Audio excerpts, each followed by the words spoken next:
Thomas Paine, Sam Adams, Benjamin Franklin. These men spoke up for what they thought was right. From their courage came such documents as the Declaration of Independence and the Constitution of the United States. From their willingness to speak what was sometimes unpopular but right, we enjoy such liberties as freedom of speech, the right to keep and bear arms, and freedom of religion. There are those who still wish to oppress our freedoms, and there are still patriots willing to stand up and defend life, liberty, and the pursuit of happiness. Men like Zeb Bell, who honor our founding fathers and what they stood for. It's now time for Zeb at the Ranch, speaking up and defending your freedoms. Brought to you by Magic Valley Les Schwab Tire Centers and all of the other great advertisers on the program. And now, Zeb Bell. This letter was sent to the principal's office after a school had sponsored a luncheon for the elderly. An elderly lady received a new radio at the lunch as a door prize and was writing to say thank you. This story is a credit to all humankind, especially if you are familiar with the elderly. Dear Keene Elementary, God bless you for the beautiful radio I won at your recent senior citizens luncheon. I am 84 years old and live at the Springer Home for the Aged. All of my family has passed away. I am all alone now, and it's nice to know that someone is thinking of me. God bless you for your kindness to an old forgotten lady. My roommate is 95 and has always had her own radio. But before I received one, she would never let me listen to hers, even when she was napping. Well, the other day, her radio fell off the nightstand and it broke into a lot of pieces. It was awful, and she was in tears. Her distress over the broken radio touched me, and I knew this was God's way of answering my prayers. She asked if she could listen to mine, and I told her to kiss my mule. Thank you for that opportunity. Sincerely, Agnes. Good morning, everybody. Here comes Kate Smith, and God bless America. Good morning with a patriot with our Pledge of Allegiance. Hey, Agnes, way to go.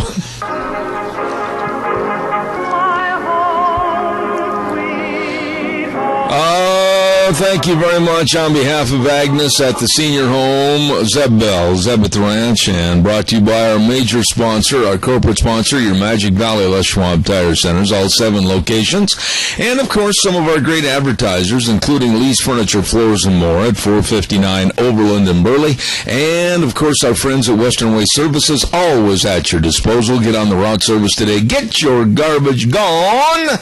And that's of course call Kelly and the crew at 734-6969. Well, here's a young version of Agnes. Good morning. No, you can't listen to my radio. Kiss my mule. I thought you'd get a kick out of it. Yeah, I think that's kind of the day we're going to have today. That's too funny. Oh. Good chuckle today. Good chuckle. How are you today? I'm doing okay. A little tired, a little cranky, but such it is. Oh, so there's a new day on the horizon. I know, right? So I've got my coffee and I've got my biscuits and gravy, so we're ready to roll. Oh my. Well, listen, we've got a tip of the coffee cup coming up here in a few minutes. Okay. But first and foremost, do we have a pledger? Well, I can do it. Michael Rogers can do it, or you can do it. Well, it breaks it up, and you do a wonderful job. Go ahead. Okay.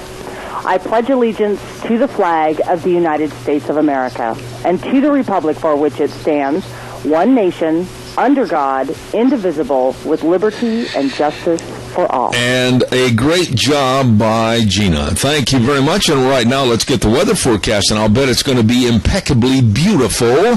And it's brought to you by Cheney Flooring and Home Design, 1228 Oakley Avenue in Burley. Look for their blue door. Kyle and Whitney Cheney say, come on in.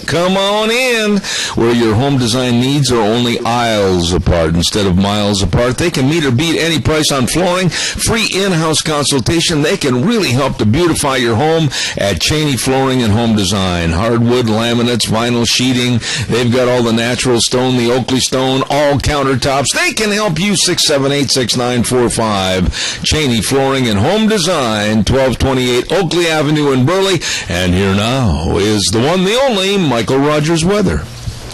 I haven't used this line since KMVT, but I remember the first year I was there in 2005, and it was sunny and hot. And I remember I got this call, and the call just says, Michael, it's going to be absolutely, mostly sunny. So that's your weather. And it's going to stay that way all the way through the 4th of July. This will be the coolest day out of them all. You're going to hit a high of 92. Then you start to get hot. And I'm figuring you're going to you'll probably hit triple digits by the weekend.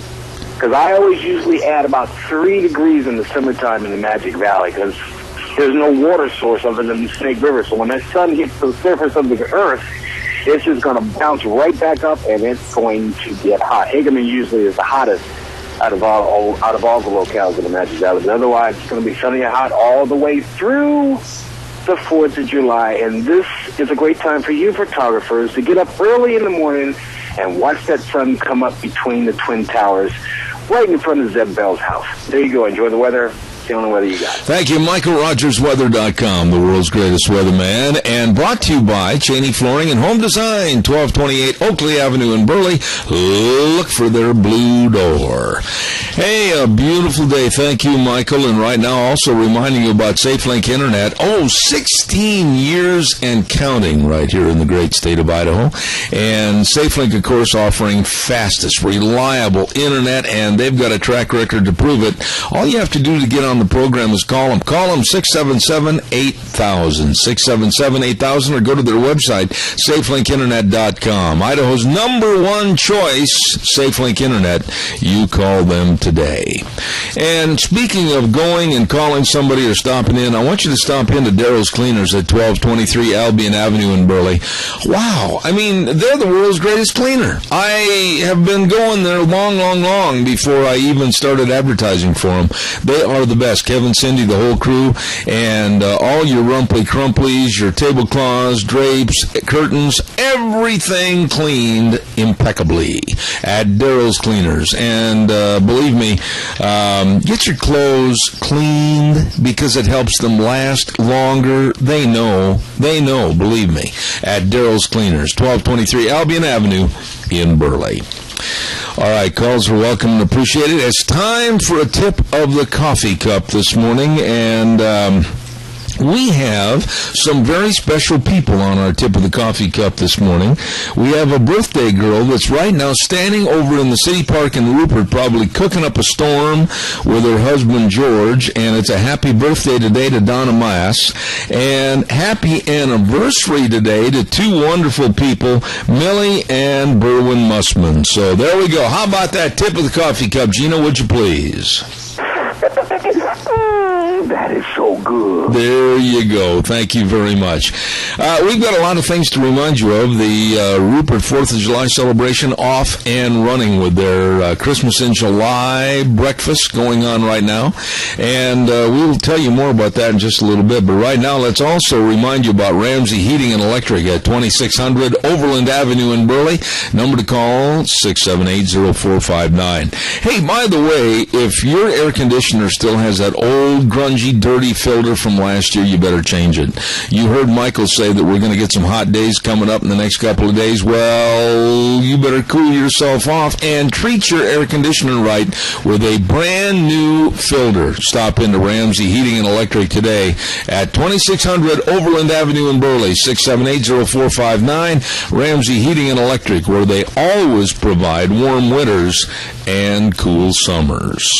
And along with that, real quick before we start taking some of your calls, and I know are coming in, Valleywide Home and Ranch, 910 South Oneida and Rupert. Don't forget they got all your fishing supplies, and they're having a special sale on select T-shirts. 3 T-shirts for $9. Holy cow, you can't beat that with a stick. And they've got all your health supplies. They've got all your 4-H needs. Fair Time, around the corner. Peek around the corner, and there it is. Fair Time. Valleywide Home and Ranch is getting you ready for it at 910 South Oneida and Rupert. Steve, Mandy, the whole crew serving you at Valleywide Home and Ranch. All right, give us a call, 436-2244, 1-866-927-4587. A lot of big things happened in the news yesterday. I mean, the Supreme Court of the United States ruling against the Obama administration's abortion pill mandate, and also ruling against mandatory paying fees to unions. Woo! Common sense prevailed. Common sense prevailed yesterday, and it was a slap down in the face to the Obama administration with a Supreme Court that they thought they had in their hip pocket. And this is big. This is really huge. And as one person put it last night, it is the fraying thread of an administration that is coming apart at the seams. Good morning, caller. You're on the air. Yes, good morning. This has to be concern some of our rights. The Muslim terrorists have the right to set up training camps right under our noses for the purpose of killing us in our own country. Then the next thing is the hordes of people from Central and South America have the right to breach our borders, invade our states and cities with the right to our taxes for welfare support. And then lastly, the hordes of illegals have the rights to attorneys to provide them with welfare, food stamps, and etc., and the right to vote. What rights do we have as Americans to stop this illegal invasion of America? Well, basically none under the Obama communist administration. You know, last night, I don't know if you caught this or not, but Juan Williams was on television last evening, and he made the comment that these children that are coming in, and I want to get your response on this, they're not illegal aliens. He called them refugees, and that highly offended me last night, Tony, because these are illegal aliens. These are members of other countries, whether it's Guatemala, Costa Rica, whether it's Mexico, it doesn't make any difference. And they're set up as pawns. They're set up as pieces on a chessboard to come here and then force and coerce our government and our society to accept their adult leadership at a later date and increase the numbers and increase the welfare and increase the dependency on us, the taxpayers. I was offended when he called them refugees. What are your thoughts? My thoughts are, and they have been, maybe people think I'm a little crude about that, but these children are weapons being used to bring down the economy in this country, to totally destroy it. And that's the way I'm looking at things, because what's happening to this country today is so serious that we're going to be extinct in the next 15 to 20 years. Yeah, I agree with you. And there are those that have written me emails and those that have called me and said, oh, well, you're just mighty-whitey. You want to have everything for yourself. No, I do want the preservation of our Constitution. I do want the preservation of the laws that have made this country great. I do want the preservation of the American taxpayer, and I do want the preservation of a future for our kids and our grandkids, etc. We're not going to have it if we keep this up. Well, most of my family are immigrants. They came over here, they never asked for welfare, they took all the dirty, nasty jobs they can to make a living, and they survived, and they became good citizens of this country. We asked them for nothing. I agree. And thank goodness you're here, Tony. We appreciate your calls every day on the program. Thank you, sir. God bless you. Have a good day. I agree with him. And now Obama is like, and I'll use this phrase, if it offends some of the Democrats, that's the least of my worries. He's like a cornered rat right now. He was really put back in the corner yesterday with the Supreme Court rulings on the unions and also the Hobby Lobby case with the abortion activities. He was put in a corner, and he will act viciously. I'll bank on it, I'll bet on it, and I guarantee it. He will act viciously with his pen and his phone. And I'll tell you a little bit more about what he said yesterday that scares me. Stand by.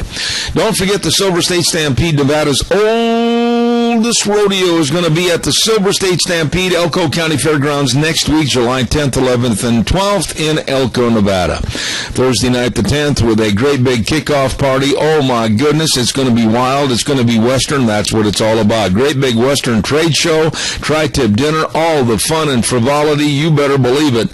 And then, of course, the PRCA rodeo on Friday and Saturday with a Ring of Fear and dancing. And oh my goodness, look out, here it comes. Silver State Stampede, Elko, Nevada at the Elko County Fairgrounds on July 10, 11, and 12. Come on down. It's going to be a lot of fun in Elko. I want to talk to the sugar beet growers for a moment. Now listen to me. Listen to me. This is really important. Sugar beet growers, may I please have your attention? Introducing Preaxor from BASF, the newest form of chemistry for sugar beets to fight disease and potentially increase yield and sugar beet content of your sugar beets. Preaxor contains headline and a new compound, Xemium, and that also provides excellent control of powdery mildew. As I said, with the application of BASF's Preaxor 45 to 60 days prior to harvest, you have the potential of higher yields and more sugar content in your sugar beets. Contact your local Ag Chem supplier today, or for more information, call Ron Ellis at 431-6776 or Tim Perry at 844-0682. BASF's Preaxor for your better sugar beets. Caller, good morning. You're on the air.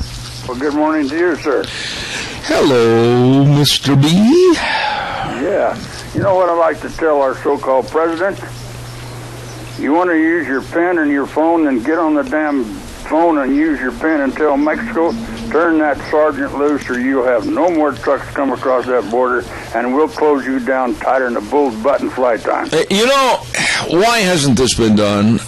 Where is the leadership? Where are the demands? Where is the just, hey, wait a minute, President of Mexico, we have you on the phone, and let's see, what time is it? Oh, it is 25 minutes after 8 in the morning, and we expect that Marine will be on American soil with all of his belongings at 9 o'clock. Get it done now. Well, you got a Secretary of State to carry that was a disgrace during the Vietnam era and all that stuff. He's still a disgrace to the office.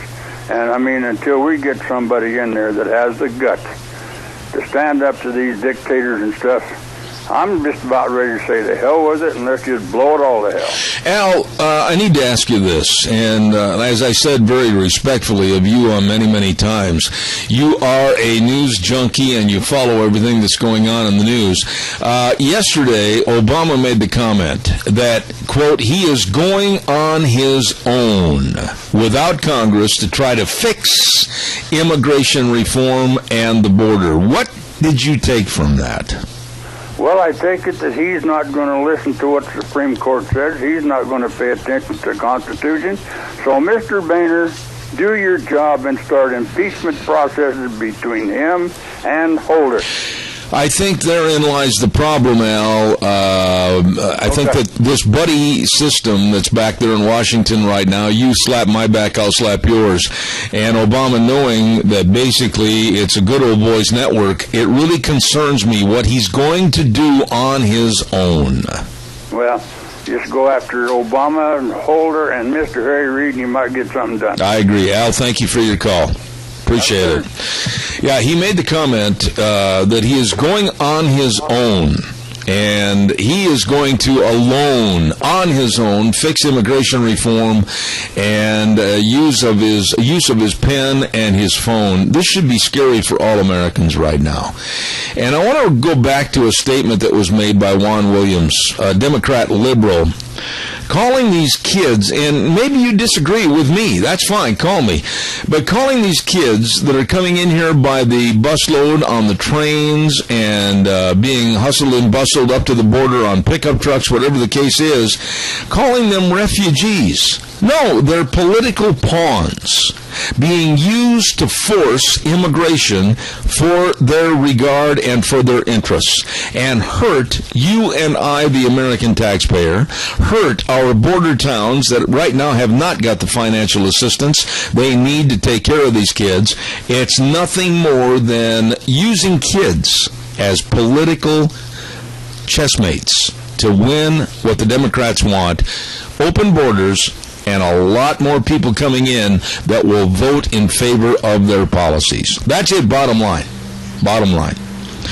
Denny's Restaurant, don't forget, 611 Overland and Burley. And Thomas, if you're listening this morning, wow, the menu just does not get any better than what you have right now. Woo, baby. I mean, breakfast, lunch, and dinner, and my goodness, the service is impeccable. And of course, like I've stated many, many times, breakfast is my favorite meal, and they've got so many options, and the food, great quantities, portions are delicious. You're going to love it. And don't forget, the kids even eat free on certain days. Check it out. Denny's Restaurant, 611 Overland and Burley, the home of Zeb's Lunch Bunch, and we'll be giving you the July date for Lunch Bunch coming up in just a little bit. Don't you forget it. Denny's Restaurant, serving you the best in food.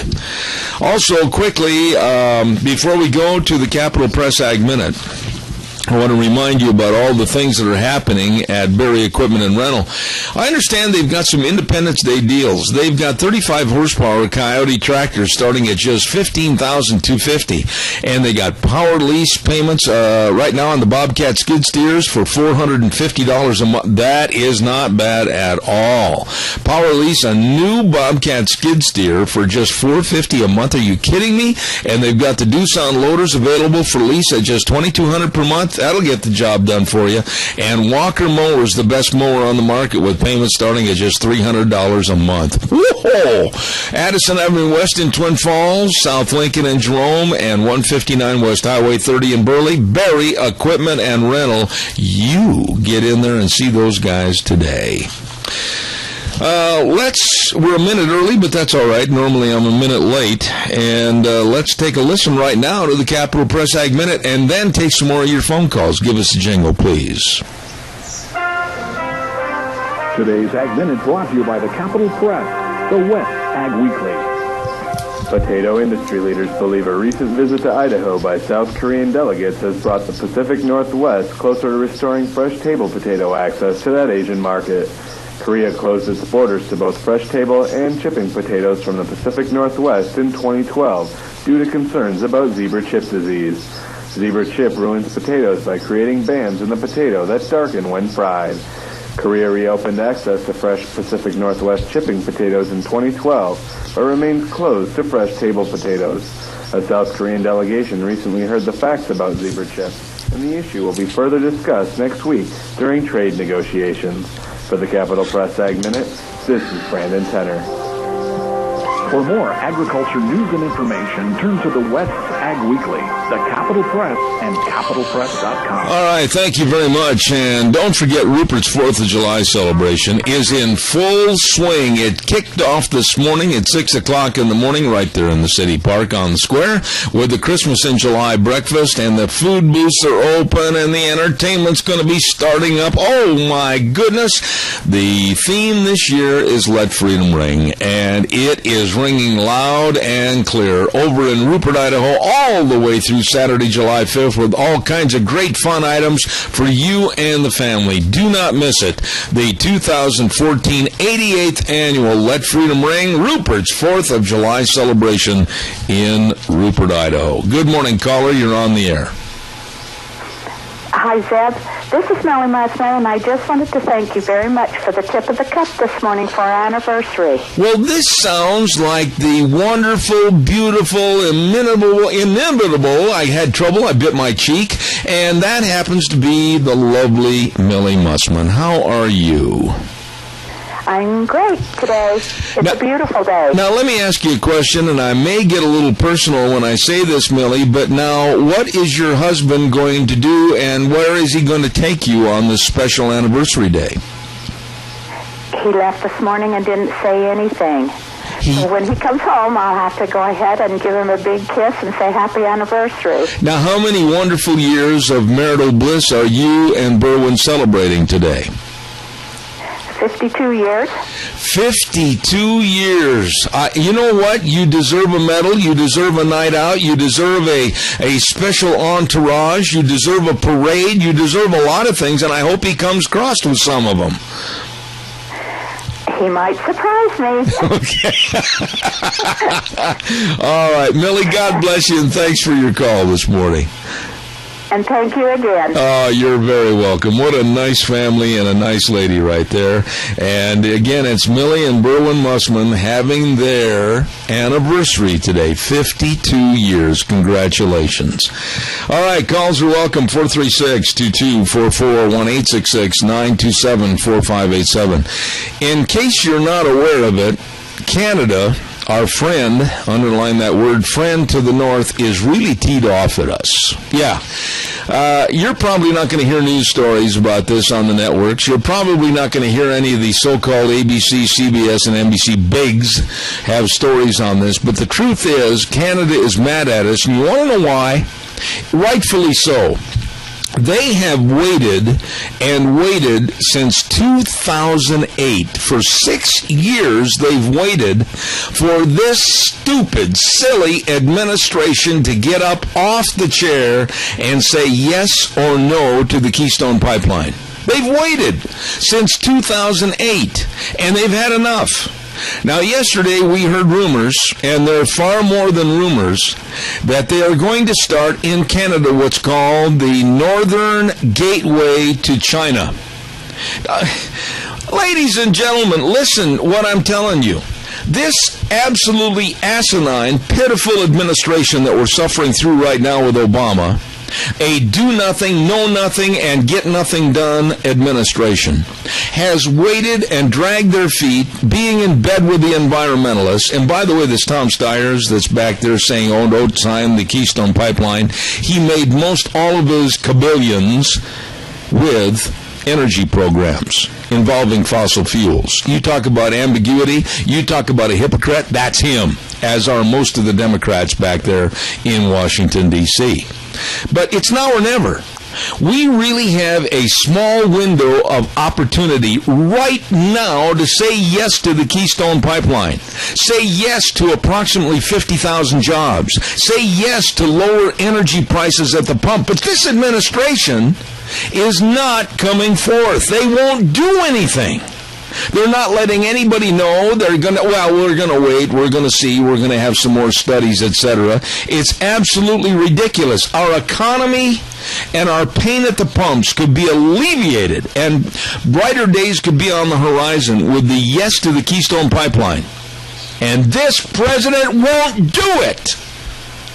And our dearest friend to the north, Canada, is teed off and ready to sell to China and create a pipeline called the Northern Gateway and go someplace else. That is absolutely ridiculous and very, very poor leadership with Obama. Calls welcome, 436. I got so mad I threw my pen on the floor. Deanne, if you have a chance and you're going by the office, could you find my pen? It's one of those felt tip pens that if it hit the carpet, it may leak and cause a black spot, and that's going to cause me a lot of concern afterwards. I think it's over there someplace. It went all the way out of my hand and landed on the floor someplace. It's a black pen. Thank you very much. Calls are welcome and appreciated. 436-2244. It went in the bathroom? Holy cow. That's a long throw. I didn't know it propelled itself that far. Hey, don't forget, all the fun that's going on over in Rupert, and a lot of businesses are saying, hey, come on over to Rupert and enjoy, including Mad River Laser at 502 East Street in Rupert. Yes, right next door to the Idaho Youth Ranch. Now's the time. You better stop over during their grand opening this week, the 4th of July in Rupert. Mad River Laser, I love these people. I love what they do. And if you want to see some of the fancy work they can do, George Mass is wearing his POWMIA apron right now on the city square.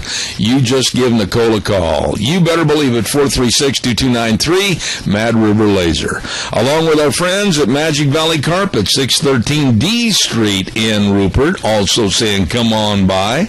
We've got all your flooring needs. We got the carpet, the hardwood, the vinyl, the laminates, everything, and professional installation with over 35 years of experience in all floor coverings. Family owned and operated, Magic Valley Carpet, 613 D Street in Rupert. Caller, good morning. You're on the air. Hi, Deb. Hi. How are you? If I was any better, the wrong fat man would be wearing my clothes. Well, good. I'm glad you can't get any better. Okay, thank you. Hey, yesterday, I think it was yesterday or the day before, anyway, I heard the most interesting conversation on one of the networks that does talk about what's going on in the United States. And anyway, they were saying to the American public, we need to talk to the people who are entering our country illegally and then hoping to set up house, that they keep crowding the system, and they need to remember that pretty soon the system runs dry, and they're going to be in the same shape they were when they left the last country. And maybe the people who are here who are citizens need to start talking to their ethnic brothers and sisters about the fact that none of us are going to benefit from all of this invasion of our country, especially these children, and who knows what they're bringing with them. And it's time for us to say to the president that he needs to just quit legislating the future for his kids and for my kids and your grandkids and whatever. He needs to start thinking about dividing up the pie.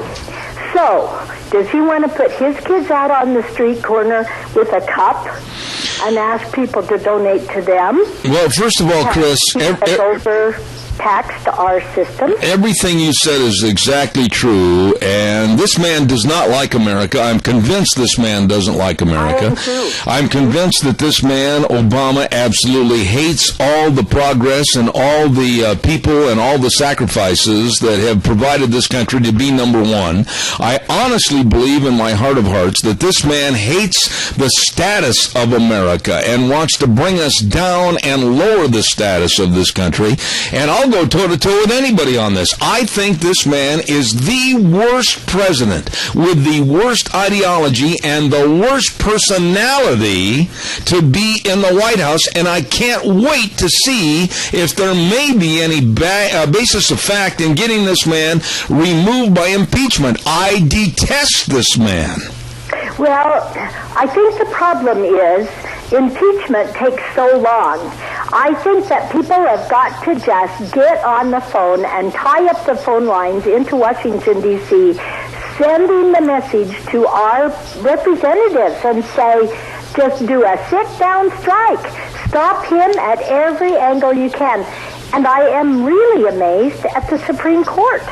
I expected all kinds of different... Yeah, but wait a minute, Chris. There should also be a fear factor in what you just said. And the fear factor is this. You know that after being slapped down like he was yesterday, Obama is going to come out of that corner like a raging rat. And he's going to make sure that somebody on that Supreme Court is replaced. And that somebody is going to come in as a raging, flaming liberal, and it's going to change the complexion of what he wants done on the Supreme Court and possibly damage forever our Constitution.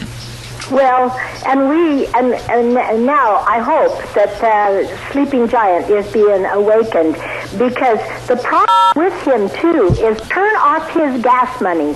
If he's going to turn off our gas feed, where we've got wonderful possibilities to bring our economy around, I think we've got to march in the streets in Washington, because if we don't, he's going to take us even further down. I agree. Chris, I got a whole bunch of people lined up in commercials, and God bless you for your call. Thank you. Thank you. Hey, I want to tell you a little bit about our friends over at Snyder Surplus. Wow, we had such a good time over there a couple of weeks ago for their grand opening, and it's fantastic. New merchandise, new store, and the friendliest service you'll ever find at 112 South, 200 West of Rupert. Oh, Snyder Surplus, Leland and Tammy, the whole crew, and it's not just a military surplus store. No, they've got everything. And I'll guarantee you, from furniture, office desks, all kinds of chairs, you name it, it's there for you. The hours are 9 to 5, Monday through Friday, Saturdays 10 to 3. Snyder Surplus, get over there and save money. Good morning, caller. You're on the air. Well, good morning, Zeb. You know, as being as young as I am, it's really disheartening to me to see where our country is going. And I'm the kind of guy who likes to run 10 miles just to get out of the way of a fight if I can avoid it. You know, if a necessary fight. This is pointless anymore. Does anybody not listen? You know, I know people listen, but how come every time somebody tries to do something, our hands get tied? Well, you're trying to or sue the presidency, you know, and his hands get tied. How come nobody will stand up and say enough is enough? Well, Riley, I agree with you, but right now we're in a real critical situation. Let's just talk about Canada for a minute. Canada has been our best friend to the north, and they have been such a great country and so amenable to work with and so amiable, good friends, and they've had it. I mean, they've waited 6 years for the United States to make a decision on the Keystone Pipeline, and they've had it. And now they're going to be condemned if they sell those oil sands to China and some of our biggest competitors and enemies. But you can't blame Canada for not wanting to do something, because their income has been sitting there on the ground for over 6 years. And this president that absolutely has the IQ of a bicycle spoke has not done anything. I agree with you. I don't blame them at all. They got to take care of their own, you know, as well. And I don't blame them one bit. But I'm hoping that these countries that the president and his buddies are upsetting and irritating, you know, I hope they understand that this is not the people's want. I agree. This is not what we want. This is not what we need. It's just the higher-ups who think they know better. I agree. I hope other countries and our allies and our friends that we've lost relationships with through this administration understand that the people ourselves, like England, we like England. Our administration may not, but the people ourselves, we do. Well, you may agree with me on this. Riley, I agree with you, but what I'm saying is we just are chasing people away from us because of our stupid attitude, our attitude of non-progress, our attitude of trying to shirk our duties as far as being the leader of the free world. And I'm fed up with it. I have nothing good to say about an administration that absolutely is selling America down the river. I got more calls waiting, Riley. I appreciate it. God bless you, man. Thank you. Caller, I'll be right there. Don't forget Oakley Pioneer Days. Have they got some big things planned with a theme this year, a flood of blessings. July 15th through the 19th, Oakley is going to be ripping fun. Let me tell you, it's going to start on Tuesday and Wednesday, July 15th and 16th, with the 4-cylinder car race, the annual bump and rub. They've gone to 2 days this year. That's how much fun it is. And then gymkhanas and rodeos and the Goose Creek runoff and lots of eating with the chuck wagon breakfast and everything else. Wow, and a huge parade. Don't forget it. All this and more coming up at Oakley Pioneer Days, and it's going to be July 15th through the 19th under the theme of Flood of Blessings. Good morning, caller. You're on the air. Yes, the other day I was fortunate enough to talk to Senator Crapo, person to person on the phone, but when he said, I said, well, all these things, all these scandals with Obama, I says, why don't we hear anybody back there in the Republican leadership saying anything? We're mad as hell. We're afraid. This just seems to get worse and worse. Why don't you stand up and say something? And he told me, he said, we do. We do. But the press just, they just ignore us. They subdue it. And so, I believe Senator Crapo, I believe him, but even when people do speak up, they're just ignoring them because it doesn't fit the agenda. I've got a lot of things. And Boehner, but those guys are not Crapo, I'm hoping. Yeah. I've got a lot of things to address with Mike the next time he calls in. We're trying to verify and solidify the schedule, hoping that tomorrow he might be on the air or next Wednesday. But I'll be honest with you, Randy, I'm sick of the good old boys network back there. I got an email here not too long ago, and it criticized me for saying that they should not get along in Washington, D.C. It criticized me saying that there should be more, basically, kumbaya. There should be more of a brotherhood spirit. No! Randy, I disagree, and I want your opinion on this real quick. I want somebody that's going to go back there and fight like the dickens for their constituents, and doggone it, who cares if they're friends across the aisle? Well, that's exactly the thing. See, when you call back there as much as I do, I'm constantly beating the hell out of everything, and it doesn't matter whether or not it's Republican or Democrat. I call back and I voice my opinion, whether or not I talk to an aide or leave a message. But you see, that in between elections, that's all I can do. Yeah. And then try to inspire my fellow man to wake the hell up and care. I agree. We're running out of time here, and this anarchist is smiling. He looks at us, he smiles. He's a very evil man, I believe. Randy, that's greatly appreciated and also well said. Thank you. I got other calls after the weather. Thank you so much. Caller, I'll be right with you. Don't go away. We've got the weather forecast this hour brought to you by Burley Glass, 1029 Overland Avenue in Burley. Oh, my goodness sakes, working hard to provide great service to all the communities in Magic Valley. Hey, upgrade your windows before the cold weather comes back. Call Leslie and Gentle Ben at Burley Glass at 678-1459. Here now, Michael Rogers Weather. Hello, everyone. Michael Rogers from MichaelRogersWeather.com. This is so easy. Sunny and hot all the way through 4th of July. Yeah, beautiful.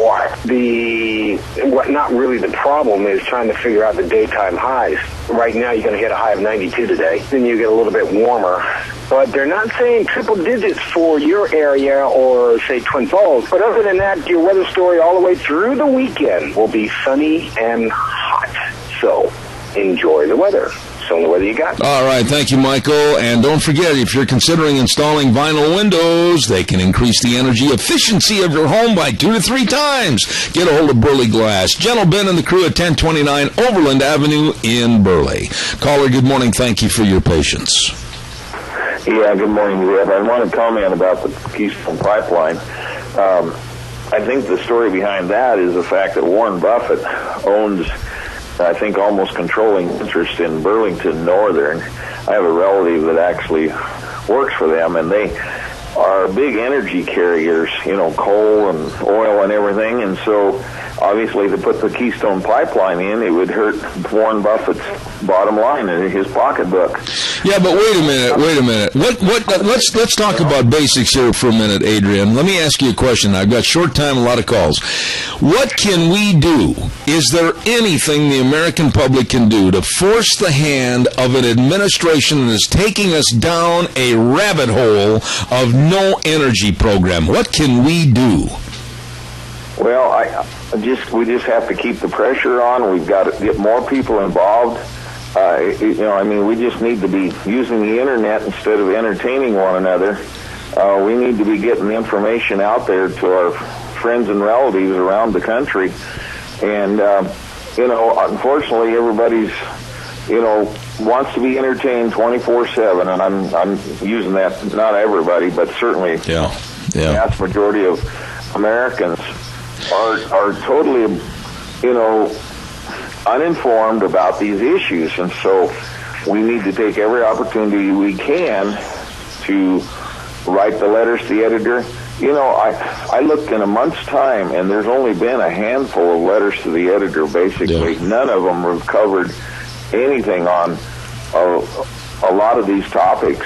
And I agree with you, and I noticed the same thing, but when I watched the other evening, excuse me, I was watching television, and I caught a man on the street interview, and most of the people that were interviewed on this man in the street interview were probably above 30 years of age.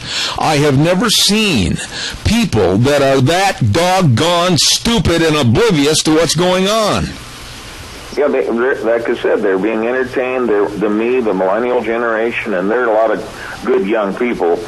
But by and large, the majority of them are totally out of the loop as far as information relevant to our freedom. I agree. Like I said yesterday, we're going to be celebrating Independence Day, not just a day, 4th of July. Amen. This is Independence Day. Our founding fathers, sacrificed tremendously. They gave up their lives, their fortunes, and they pledged their sacred honor, which they kept, in order that we might be free.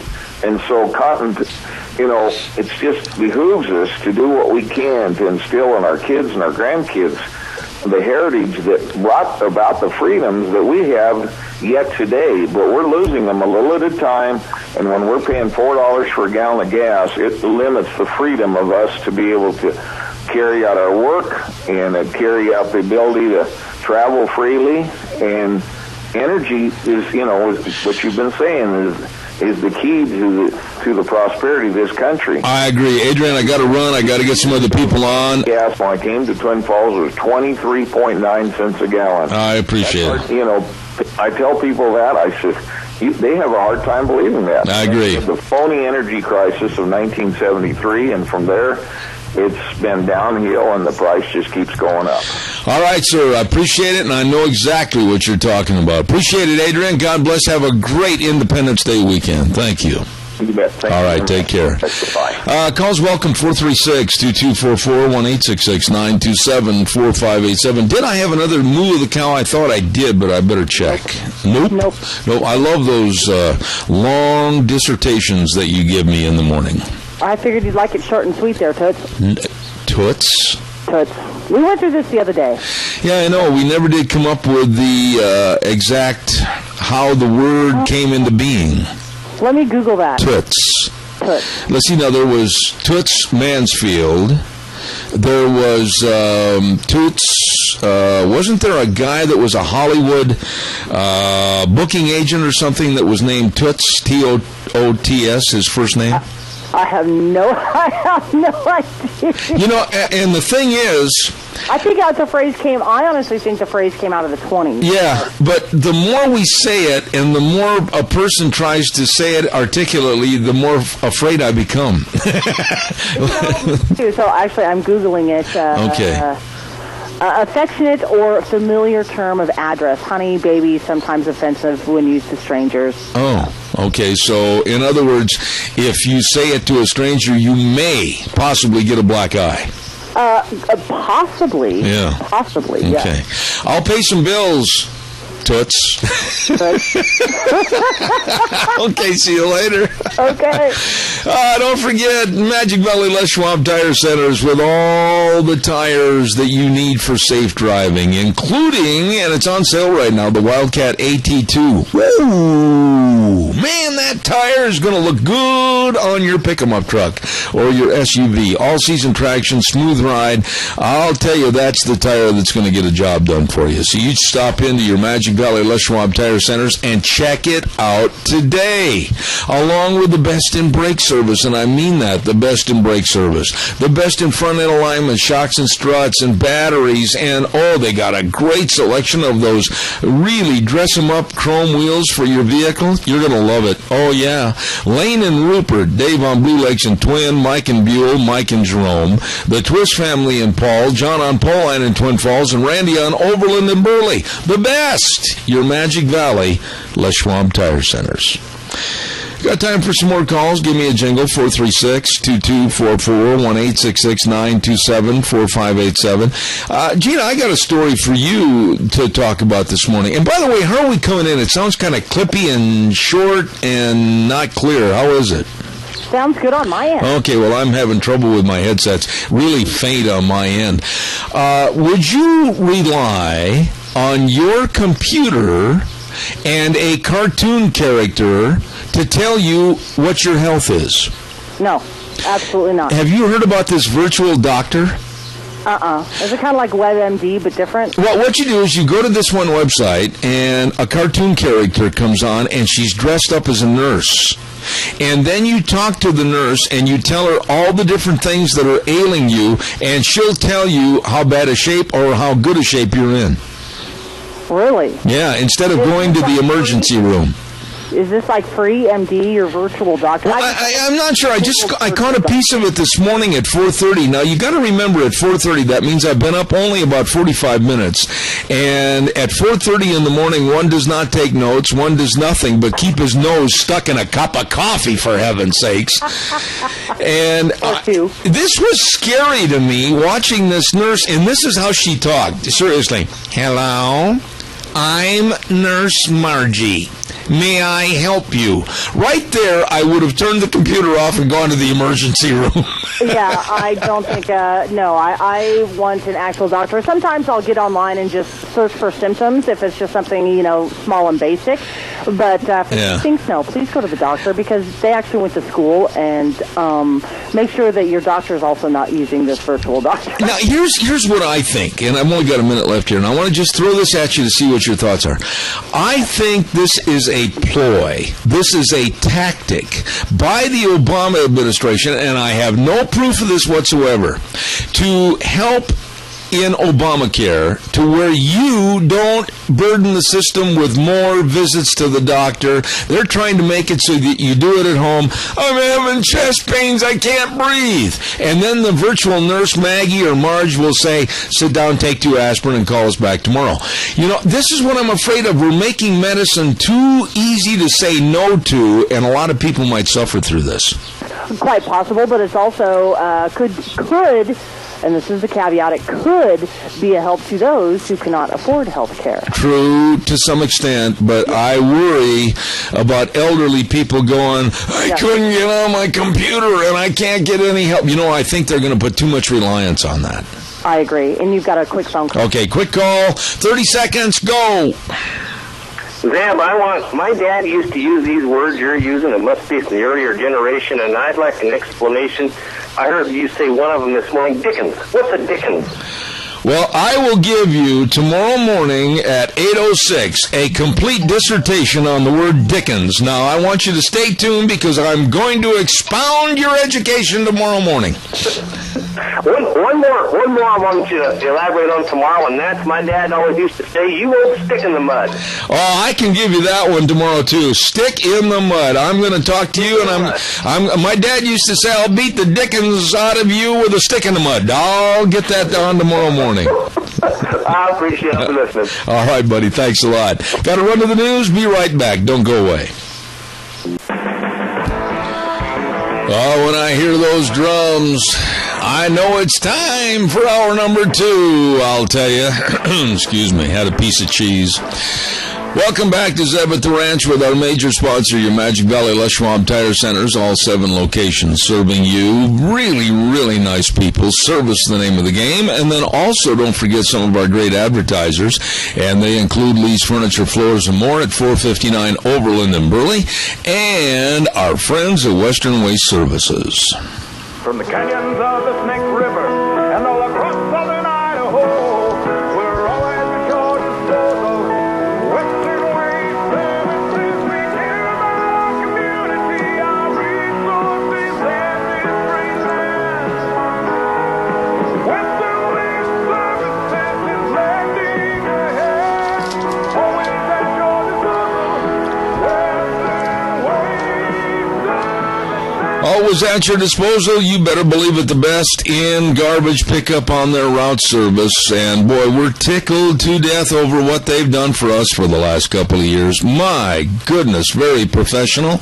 And your garbage is gone. It's out of there. Give them a call, 734-6969. Also, don't forget, if you need dumpsters, they've got them in various sizes. Clean out the basement, clean out the garage, tack room, whatever. Get rid of that stuff. And by golly, load it up, fill it it up and they'll come and get it. You better believe it. Western Waste Services, always at your disposal. Give them a call, 734-6969. Want to remind you, too, that every Thursday at 9:12 during the summer months, we have a program called Gardening for Idiots, named after me. And I know I'm not a very good gardener. And it's sponsored by Vicky's Country Garden at 185 South, 600 West of Paul. Number to call, 438-5663. All your gardening needs, all your gardening questions, all your landscaping, everything right there at Vicky's Country Garden. Nice lady, too. Oh, and speaking of nice people, let's not forget Joel Heward. Hello, Joel. How are you? I'll bet you he was over early this morning. Well, not real early, and had breakfast right there in the city park over there at Rupert as they start their 4th of July campaign. Hanson Mortuary at 710 6th Street in Rupert, and they say, please call us and we will serve you. When there's the passing of a loved one, they are always treating you and the family with the highest ethical standards with unquestioned integrity. Please give them a call today and talk about pre-planning of funerals. 436-5636. 436-5636. Hanson Mortuary, 710 6th Street in Rupert. Very nice people serving you. Let's go to the phone lines right now, and we have with us a gentleman that I think was on this program, oh goodness, it's been probably 3 or 4 years ago. And Rick Martin, how are you, sir? Good morning, Zeb. I'm doing great. Well, it's good to hear from you. Rick, give us a little background on you, what you represent, and politically what your thoughts are. Just give us a little background. Go ahead. Sure. I'm from Twin Falls County. I'm a proud Republican. I live out on a farm in Castleford, and I'm the regional director of the Republican Liberty Caucus of Idaho. It's one of 3 recognized caucuses here in Idaho. And I had an opportunity to be a guest at the convention in Moscow. But my political beliefs are basically traditional Republicanism, lower taxes, less government, and more personal responsibility. And I believe we need God's help if we're going to accomplish anything. No, I can't argue that at all. I totally agree with that. More so today than ever before. Okay, let's break this down a little bit. You attended the Republican convention, and what were your thoughts? What did you like? What didn't you like? And what was the net result as to what happened up there? Sure. One of the things I liked was this is the first time in years that the state party, the chairman specifically, has ensured that the rules were enforced. I've been attending these conventions since 2008, and there's always been lots of allegations of rule breaking in several counties. And finally, the rules were enforced.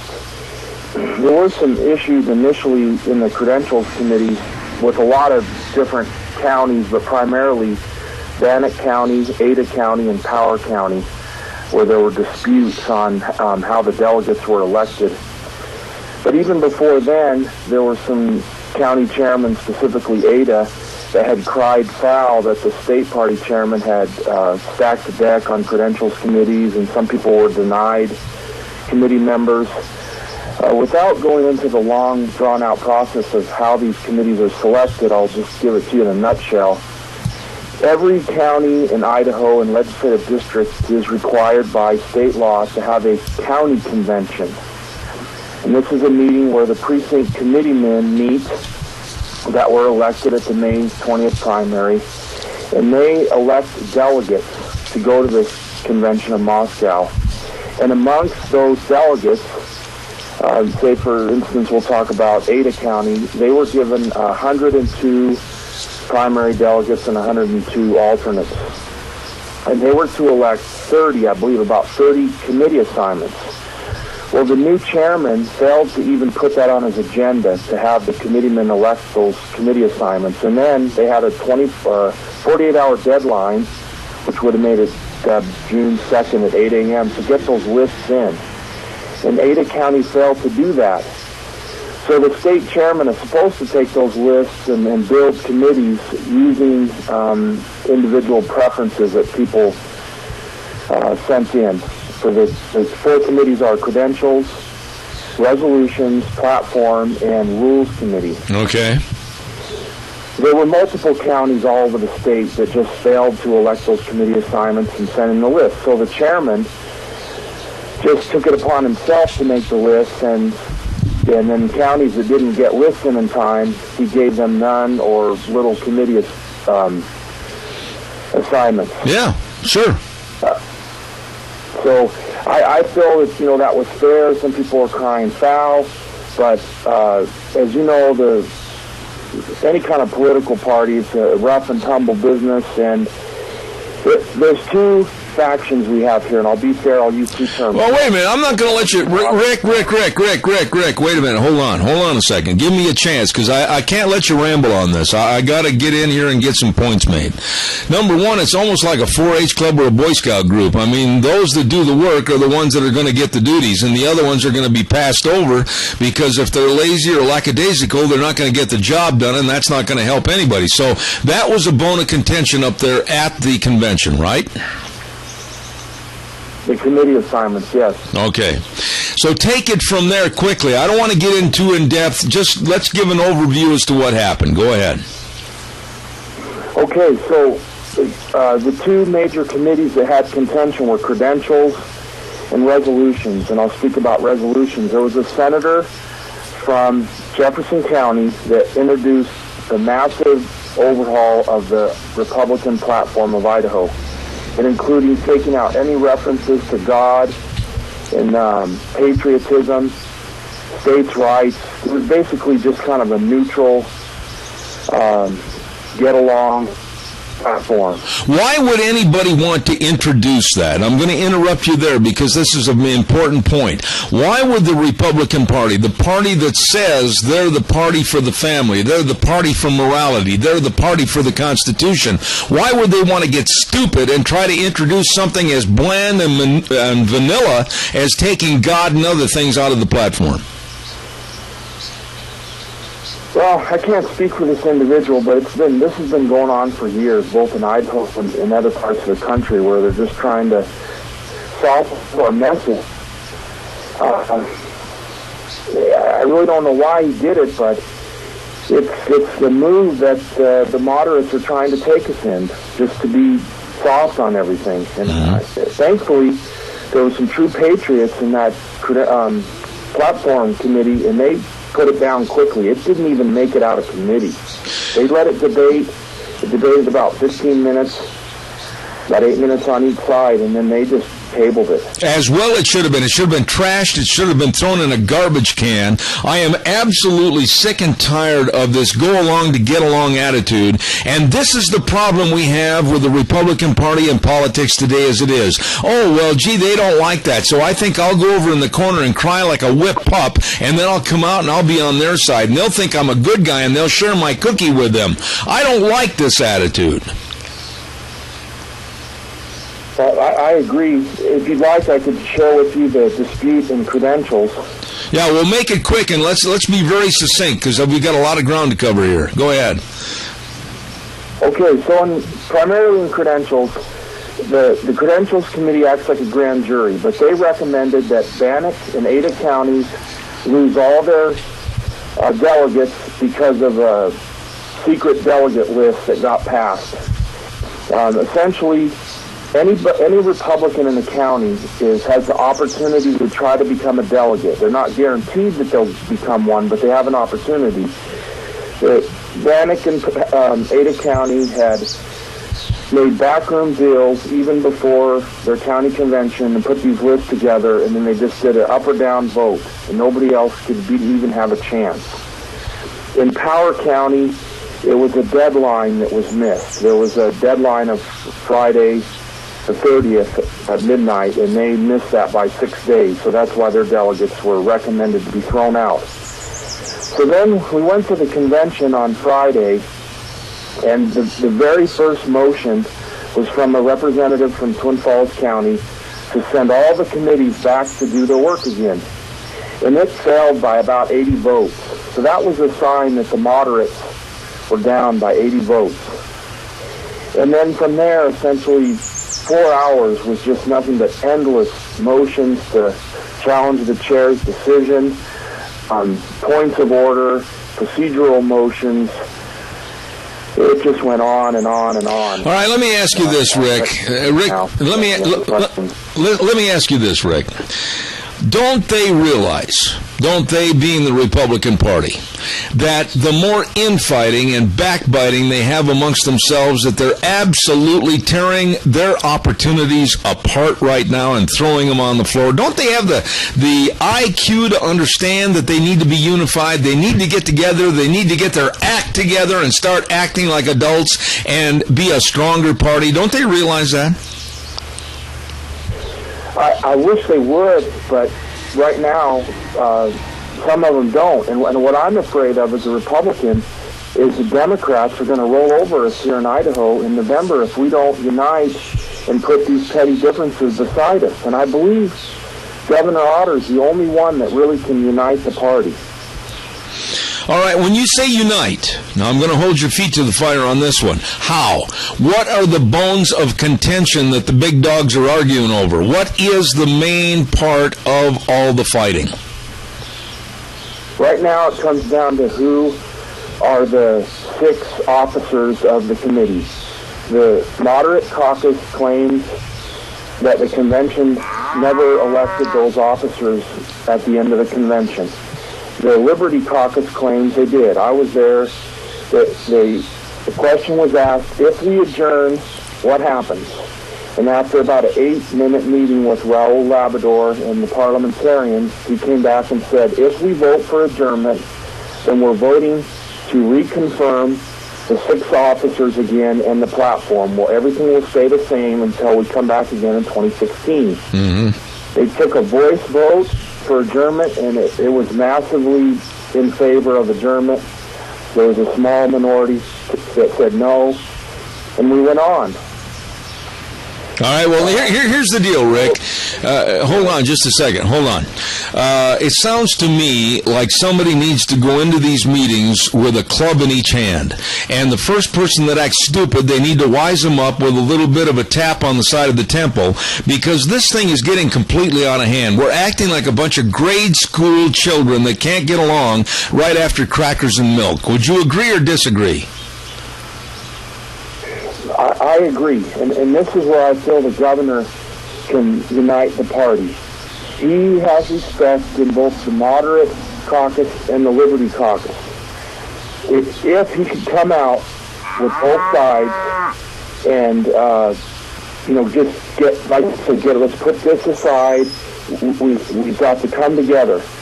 I've got an idea, and some would probably disagree with it, but he's the one that could do this. All right, we got a caller with a question. Go ahead, caller, with your call. Quickly, please. Thank you. I want to know where our delegates were in all of this and what they were doing. It's a good question. What about the delegates from this area, Rick? Go ahead.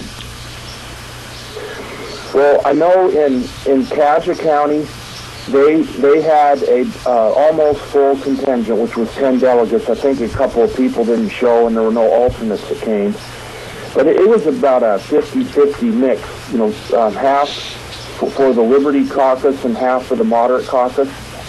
In Minidoka, sad to say, only 4 delegates got elected out of the 8 eligible. They just couldn't find people that were willing to go to Moscow. Oh, my. It was about I think 3-1, 3 with the moderates and 1 with the Liberty caucus. There, and I can talk about other counties if you want. No, I don't want to beleaguer this. The fact is that people don't want to get involved. The fact is that people are too lazy to make changes and exercise their abilities to help exercise those changes. The fact is that we're not acting like adults that care for this country, care for the benefit of the growth of this country. People don't want to get involved. Isn't that the bottom line? Yes and no.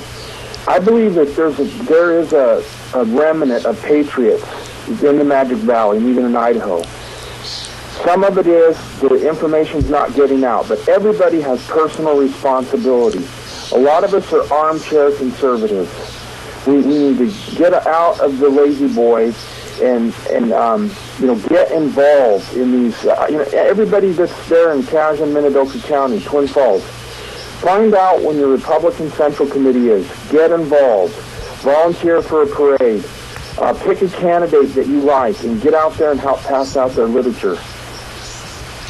I agree with you and the premise of what you're saying, Rick. I'm just really getting upset when I hear every single day on this program griping, whining, and complaining. They sound like a bunch of team ropers. And everybody is griping about, well, this isn't getting done, or I didn't get my fair share. Well, get involved and change it, and for the better. Wouldn't you agree that it's going to take people to get involved? Right, we do, and the left-wingers don't have any trouble getting involved. They're coming out of the woodwork to promote their liberal There cause. you go. We have a caller with another question. Go ahead, caller, you're on the air.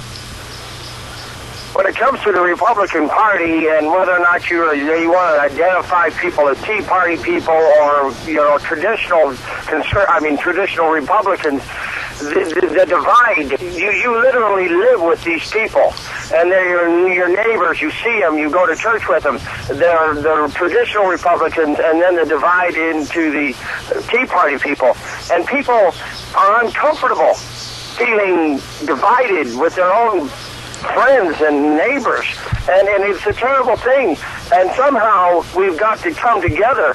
But when the Republican Party did not fund anything on the people that were running against Otter and all the rest of them, the Republican Party did not fund them a dime, not a one dime. And when Russ Fulcher said, when I decided to run against Butch Otter, I was eliminated as one of the guys. He says, I have separated myself from the situation, and this is what's happening. We are divided as a people in the same party, and I don't know how you solve it. Yeah, but wait a minute. Taken care of somehow, or we're just going to lose to the liberals. Well, wait a minute, Randy, wait a minute. Don't hang up yet. I'm not done with you yet. I am sick. He's gone. I am sick and tired of people saying, well, my feelings were hurt, so I'm not going to do anything. Stand up, be a man and or a woman, and state your case and push your case. But if you're defeated by the majority, shut up and try to join in and help. Would you say that's the best thing to do right now? Yes. It is. We've got to do it, and we can. These are just trivial issues. There is a lot at stake, especially with the chairmanship, and I see why the moderates want to do this. But I've been involved in this since 2008 in Twin Falls County, and we've had numerous problems. They've been printed in the Times News over there, but at the end of the day, when the convention is done, we put aside our differences and go on, and we just try to build our forces for the next time down the road. But to make sure the Republican slate of candidates that we have gets supported and gets elected. Absolutely. Because we're not going to gain anything if the Democrats, win, even if they win one seat. That's exactly right. We talked about this at the convention. If we lose the governorship, the last time this happened, the Democrats controlled it for 20 years. We don't want a liberal, Obama-backed governor in Idaho. Amen.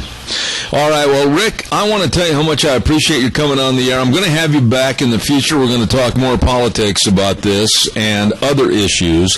But thank you for taking your time this morning. Rick Martin over in Buell. Or Castleford, pardon me. Thank you very much, and we will be in touch with you. God bless. He's gone. Okay. This might hurt some people's feelings, but so be it. This infighting, this negativity, this, I didn't get to play with my football, I couldn't care less. There is a great big cancerous amoebic cell out there, and I'm going to call it like it is. It's called liberalism that is absolutely killing this country. It's killing the concept of this country, and it's trying to kill and revamp and rewrite our Constitution. And if we're going to sit there and cry baby through this thing, I didn't get a fair shake, and cry and mamby-pamby, we're going to go down the drain. We're going to go down the drain with liberalism that's going to engulf this country and take us into a socialist bent that we're never going to get out of.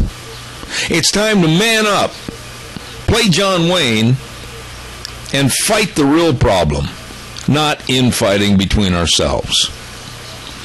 Calls are welcome, 436. I know there's people out there. Well, yeah, but this. Oh, yeah, but that. Oh, yeah, but.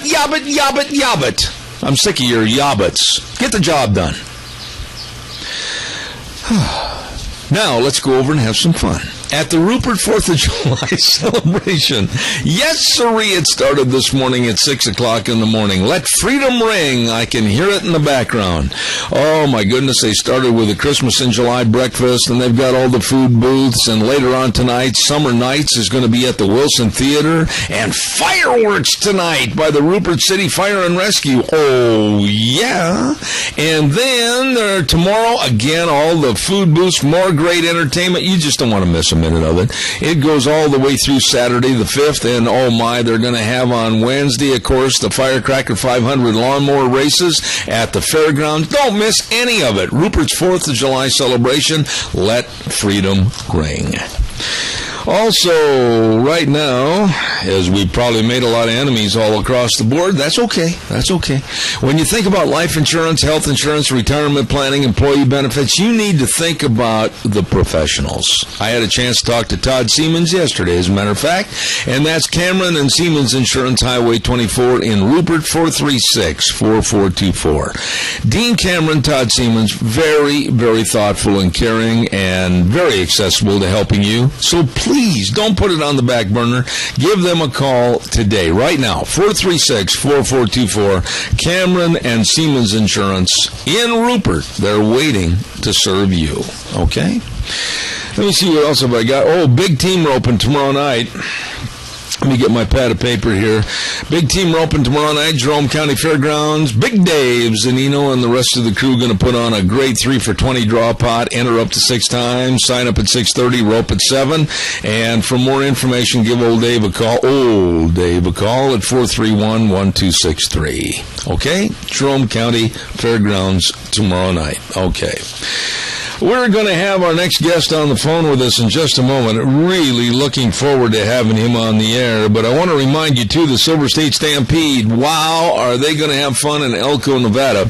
It's going to be next week on Thursday, Friday, and Saturday, July 10, 11, and 12. And it's all at the Elko County Fairgrounds. Woo, man, kickoff party next Thursday, the 10th. And then, of course, on Friday and Saturday, PRCA rodeo action at its best. And, boy, they're going to have the Ring of Fear. That is fun to watch. I'm not going to spoil it for you. You got to get on down to Elko. All of this and much, much more at the great big oldest rodeo in Nevada, the Silver State Stampede, Elko County Fairgrounds, Elko, Nevada.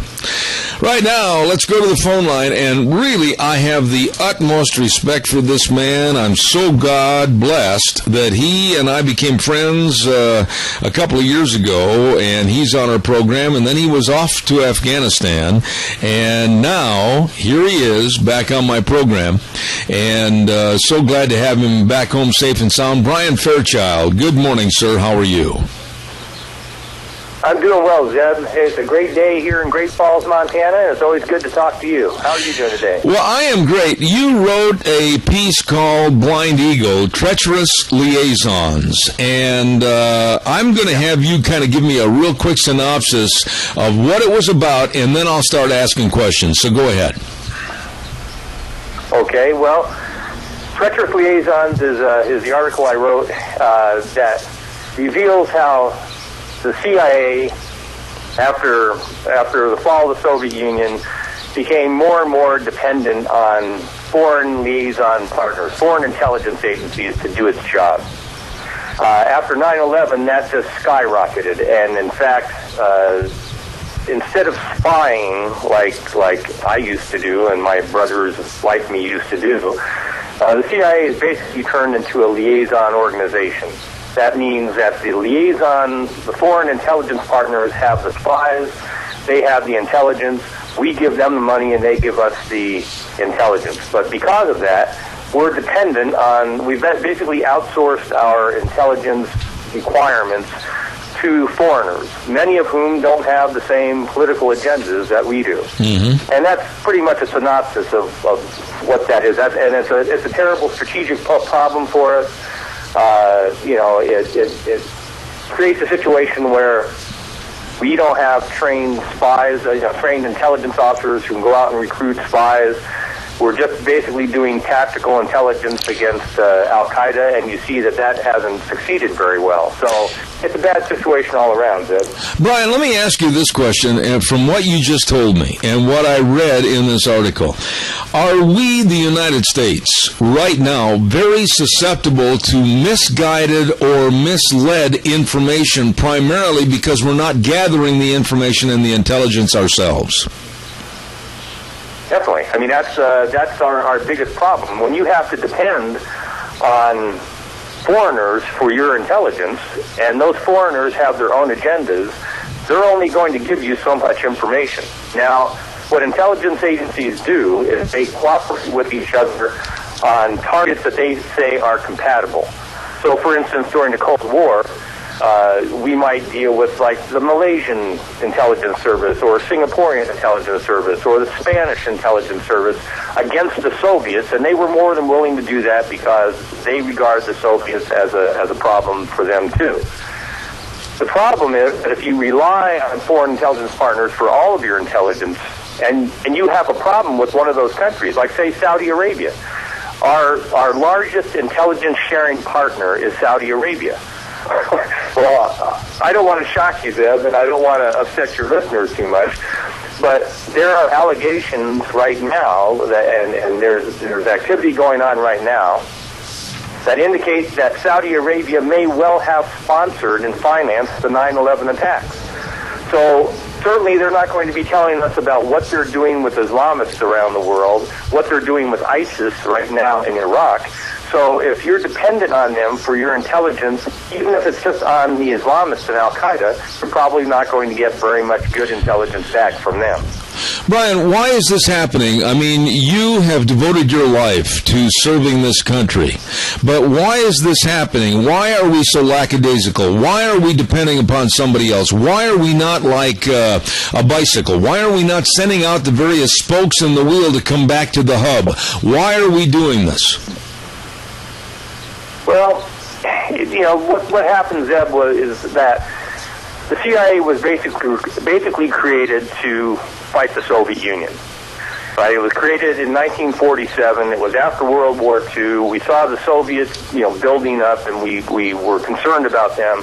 So we, created the CIA with the 1947 National Security Act. Everything went along well until 1991. Up until that point, we had the budgets, we had the personnel, we had a worldwide intelligence service.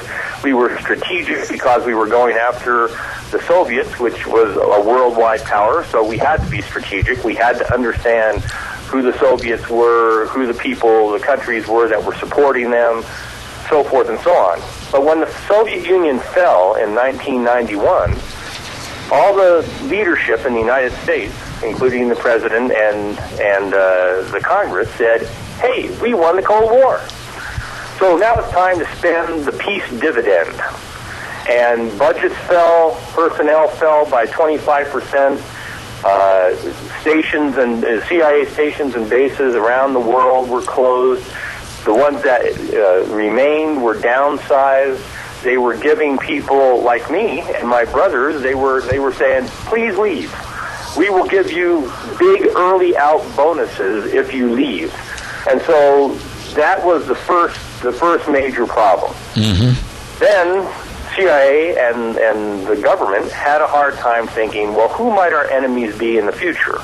We don't have the Soviet Union anymore, so who are our enemies now? And nobody could come up with a real good idea. The Clinton administration at the time was in love with China. We're going to be doing business with China. They're not going to be a threat to us. They'll join the family of nations. And look today, Zeb, China is our biggest threat in East Asia and is the reason that the president intended to have a pivot to Asia. So, they couldn't come up with an enemy. And so the agency basically drifted for a decade. with no mission, no clear mission, reduced budgets, terrible, training facilities. Nobody was joining. They didn't have very many spies. And they had to get more and more into liaison. They had to go to the Germans. They had to go to the Spanish. They had to go to the Israelis and say, hey, guys, what's going on in the world? Oh, my. What's going on in the world? And then what happened is that 9/11 occurred. And when 9/11 occurred, oh, my God, we found a new mission, terrorism. So we went from being, and I say we because I still regard myself as an agency guy, but we went from being, an agency adrift to all of a sudden becoming, a revitalized organization. And we had all kinds of resources come into the agency to fight Al-Qaeda and terrorism.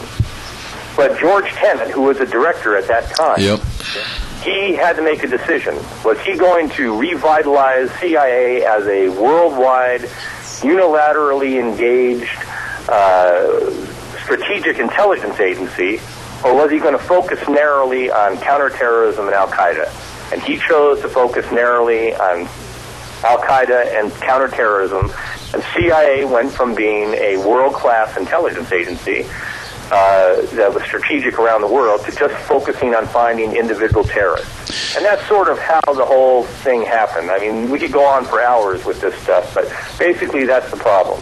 All right, now let me delve into the part of the aspect of what you were talking about with terrorism.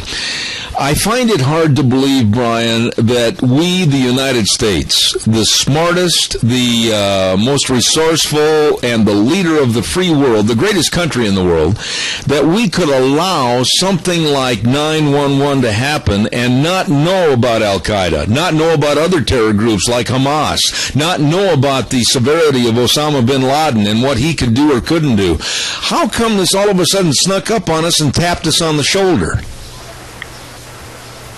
Well, because of all the problems that that I was just discussing, our capability to do strategic intelligence analysis and our capability to penetrate governments by recruiting spies and movements and terrorist organizations, because all that fell by the wayside, and because we were more and more dependent on liaison services, we didn't have the capability anymore to foresee the clouds on the horizon, to foresee the next Pearl Harbor, arriving. Just like prior to World War II, our intelligence agencies were fractured. They weren't speaking to one another. They didn't have very good budgets. They weren't real international and looking at all the different problems. And just like in World War II, we knew the Japanese were a problem, and we knew we might have problems with them, but dang it, we just didn't figure out that they were going to attack Pearl Harbor. Well, it was kind of a similar situation at CIA.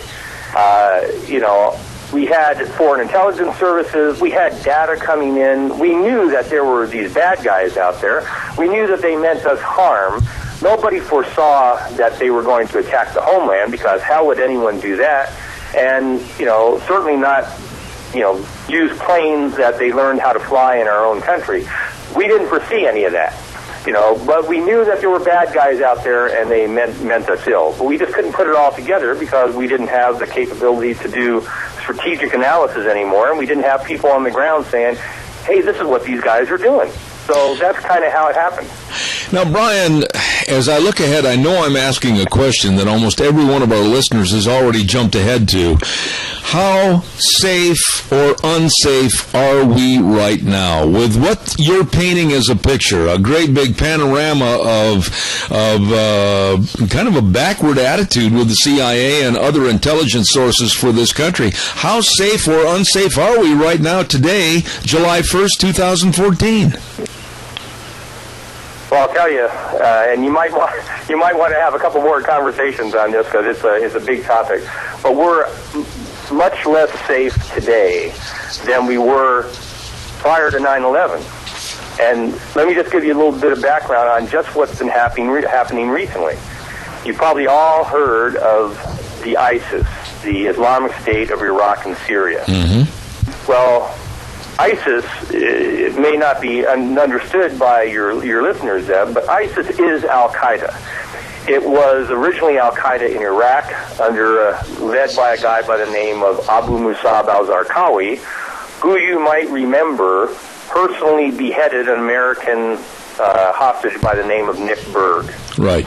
Well, he was killed in Iraq, and his organization was basically smashed by the end of the Iraq War. But it's regrown, and it's become the Islamic State of Iraq and Syria. And this thing is Al-Qaeda on steroids. Now, Ayman al-Zawahiri, the head of Al-Qaeda right now, the guy who used to be bin Laden's number 2, recently had a falling out with ISIS. And he basically said, you guys leave Syria. We do not want you in Syria anymore. You leave. So he kicks them out of Syria. But a whole lot of Ayman al-Zawahiri's traditional Al-Qaeda guys go with him. Now these guys are not a cell there. This isn't like a cell in some Muslim neighborhood in Europe planning an attack against an embassy. This is an Islamist Al-Qaeda army. They have thousands of people. They've captured thousands of sophisticated weapons from Libya and from Iraq.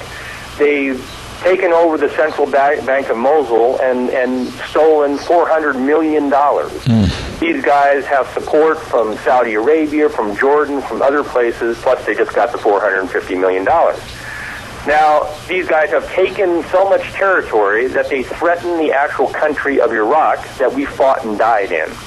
So they basically control large swaths of Syria and Iraq, doing away with the borders.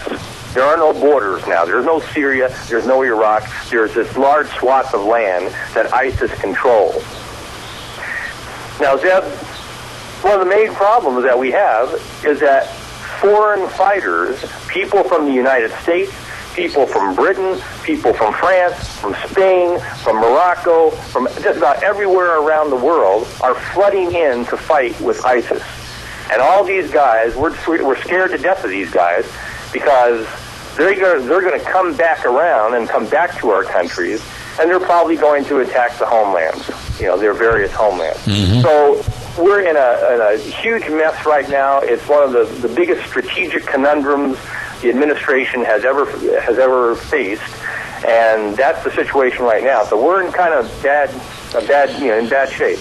Yeah, but when you say this about Iraq and the diminishment of the state, the diminishment of borders, and basically an Islamic war state over there, what about, and I'm going to back up and take it piece by piece, what about the United States right now and the possibility, and I'm scared to say this, of co-joining forces with Iran? That's some of the talk that's coming out of the Obama administration.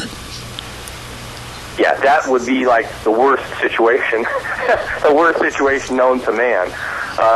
Here's the basic strategic geopolitical landscape is this. When we left Iraq, we left it in the hands of the Shia al-Maliki government. Well, the al-Maliki government became very closely aligned with Iran right away. That's one of the problems that we have this situation today, because the Shia al-Maliki government has basically shunned and done nothing for the Sunni population that is in the north and in the west of Iraq. So they were all pissed off at the al-Maliki government. So when ISIS came in and said, hey guys, hey brother Sunnis, we can help you with this problem al-Maliki, why don't you join forces with us? They did. Okay, so now everybody in the region is scared to death. We left the al-Maliki government, so we have a stake in seeing the government that we installed back in power. But Saudi Arabia, Jordan, Israel, the surrounding, Sunni states, the last thing they want to see is Iran be strengthened any further in the region. So, and they've made this clear to us in secret cables that I've got from WikiLeaks and other places, where they're saying whatever you Americans do, we've got to deal with Iran. So if we join forces with Iran, what we're going to be doing is just adding fuel to the fire, and the Sunni states in the area will fund and support ISIS and Al-Qaeda, if for no other reason to have a buffer between them and Iran. So you've got, Iran wants to take over the area. You've got the Sunni Iraqis that want to take the Sunni terrorists that want to take over the area. You have the Sunni states that want to keep Iran out of the area and are willing to fund those Sunni terrorists to create a buffer between them and Iran.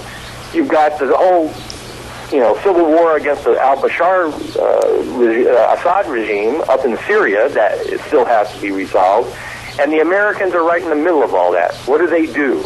So what's probably going to happen, what I would forecast, is that some kind of we may have to bombard these guys for a while to get their attention, and then we'll have to deal with the Sunni states in the area and Iran and come up with some kind of a partition where the Shia are separate, the Sunni have their own state, but they're not a terrorist state anymore, although probably a lot of terrorists will remain, and the Kurds are separate, and we'll come up with some kind of facilitation for Syria. It'll be a huge undertaking. It probably won't succeed very well, but that's probably where we're heading, Zeb. Okay, now, I've only got limited time left, but I've got to ask you somewhat of a fragmented question. Looking in hindsight with a real sharp pair of binoculars now, what should this administration have done from the get-go when they saw these fires burning? What should they have done, didn't do, and what do they do now? Well, from the beginning, we shouldn't have just gotten out of Iraq. We shouldn't have just taken all of our marbles and gone home. Whenever you take all your marbles and go home, you have no influence anymore in the game. And that's what happened. President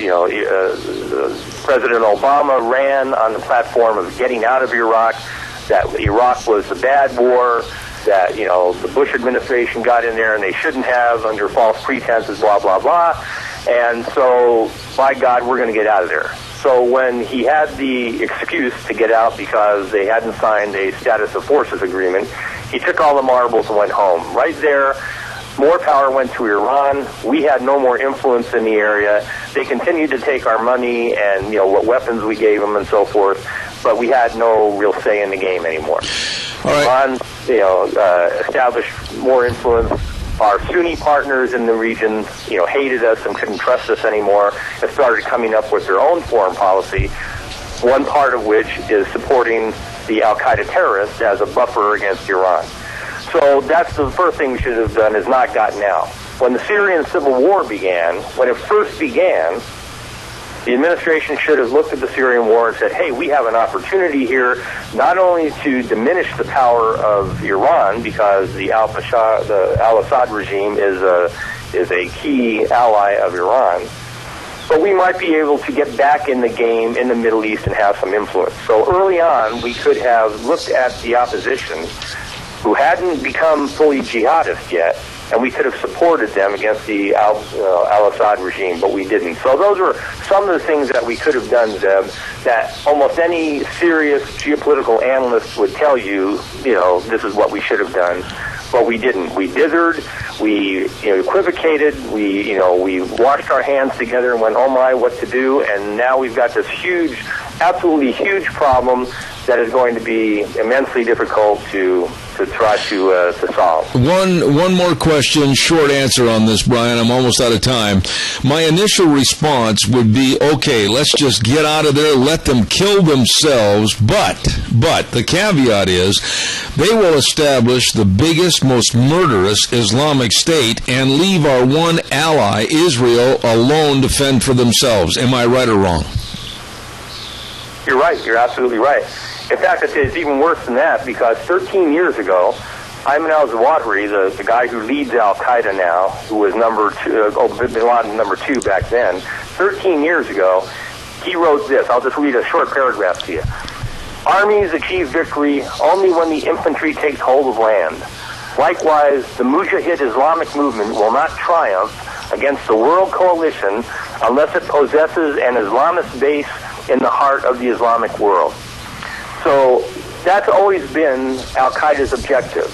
And what ISIS has done as of June 30th, 2014, is the infantry of the Islamic State of Iraq and Syria has militarily occupied a huge tract of land in the heart of the Islamic world and declared the creation of a new caliphate. So that is the bringing to fruition the Al-Qaeda dream that al-Zawahiri had defined 13 years ago, just after 9/11. So if we just leave that area, what we'll have is we'll have a nation-state of Al-Qaeda, which will do nothing but harm the world and harm us. Absolutely. I just don't even know what to say. My jaw drops down to the desk worrying about the situation we're in. Former CIA operative Brian Fairchild, dear friend of this program. Brian, real fast, tell me about the book and everything else to keep my fans listening and watching for all the stories that you have of being involved with the CIA. How's it coming along? Well, it's coming along pretty well, and what I'm doing is as I write different aspects of the book, I'm putting it up on the blog, the blindeagle.info blog. What we were talking about just now, the whole situation on ISIS, I'm going to be putting up another article probably a little later on today on that very subject. The reason why I was able to read that paragraph to you is because I've just been writing that. So it's going along well. I'm a happy camper. I'm writing every day, and it's a cathartic experience for me, Zeb, because I can get all this stuff out and get it down, and that does a lot of good for me. All right. Listen, quickly give your website to the folks listening so they can follow along, if you would, please. Okay, it's www.blindeagle.info, I-N-F-O. All right. Brian Fairchild, you know I'm going to be calling you in the not-too-distant future to have you back on the program. God's blessings to you. Enjoy the great day up in Montana, and I'll be in touch. Thank you. Hey, thanks, Jeff. Appreciate it. God bless. Thank you. Wow. All I can say is wow. That man has lived the life of a former CIA operative and knows exactly the shape that we're in right now. Whew. Hey, I want to remind you, too, about the great big July 4th sale going on at Lee's Furniture, Floors, and More. My goodness sakes, 15 months interest-free financing plus freedom from sales tax. How? They'll pay the sales tax. That's right, on sofas, tables, chairs, beds, accessories. You better get in there. Patriotic price cuts won't last long. Bedroom sets, floor coverings, dining room sets, living room sets, and nice people that are very knowledgeable at Lee's Furniture, Floors, and More. 459 Overland and Burley. Stop in for this big July 4th sale going on right now. Hey, by the way, too, it's time for the weather. It's past time for the weather, and quickly, let's get a Michael Rogers weather update. Hello, everyone. Michael Rogers from MichaelRogersWeather.com. This is so easy. Sunny and hot all the way through 4th of July. Yeah, beautiful. Not really the problem is trying to figure out the daytime highs. Right now, you're going to hit a high of 92 today. Then you get a little bit warmer. But they're not saying triple digits for your area or, say, Twin Falls. But other than that, your weather story all the way through the weekend will be sunny and hot. So, enjoy the weather. So the weather you got. There you go, MichaelRogersWeather.com. Thank you, Michael. Yes, sirree, Bob. Beautiful day outside. Hey, by the way, today would be an excellent day to jump on an ATV and just get lost. I'm thinking about doing that. Let's ride Highway 24 between Rupert and Burley. Oh, my goodness sakes, they're open Monday through Saturdays, 9 to 6. And if you need to call them, 436-4771. I'm telling you, they got all the ATVs. Just absolutely row after row after row of them in that showroom floor. My goodness sakes, they got the Can-Am side-by-sides, rebates and great financing, and all the accessories, too, that you need to have fun outside. Don't forget a service department second to none. The very best you'll find. How do I know? Because they work on my bikes. I guarantee you they are tops. Let's ride where the fun is sold. Don't forget, Highway 24 between Rupert and Burley. Woo, Gina, busy morning, and I don't think that you'll find a better guest, more interesting, with so much information that we just didn't have time for. Brian Fairchild, absolutely phenomenal. He is a great guest, and I highly suggest you get him back on. Just so much great information. And kind of spooky, too, because I think we're in a bubble right now that could burst at any time. Amen. Completely. All right. By the way, 4th of July activities, have you started the Huckleberry ice cream? No, I have not. I looked it up last night. I looked up huckleberries. I think I am very well knowledgeable right now in anything to do with huckleberries and huckleberry syrup, huckleberry pancakes, huckleberry ice cream. I am ready. Oh, we love it. We used to have huckleberry pancakes all the time as a kid growing up. Okay, well, I just wanted to let you know that anytime you want to share, I know all about huckleberries, and I'm ready to let my taste buds do the walking. Okay, you got it. As soon as I get some, you will be the first to know. Atta girl.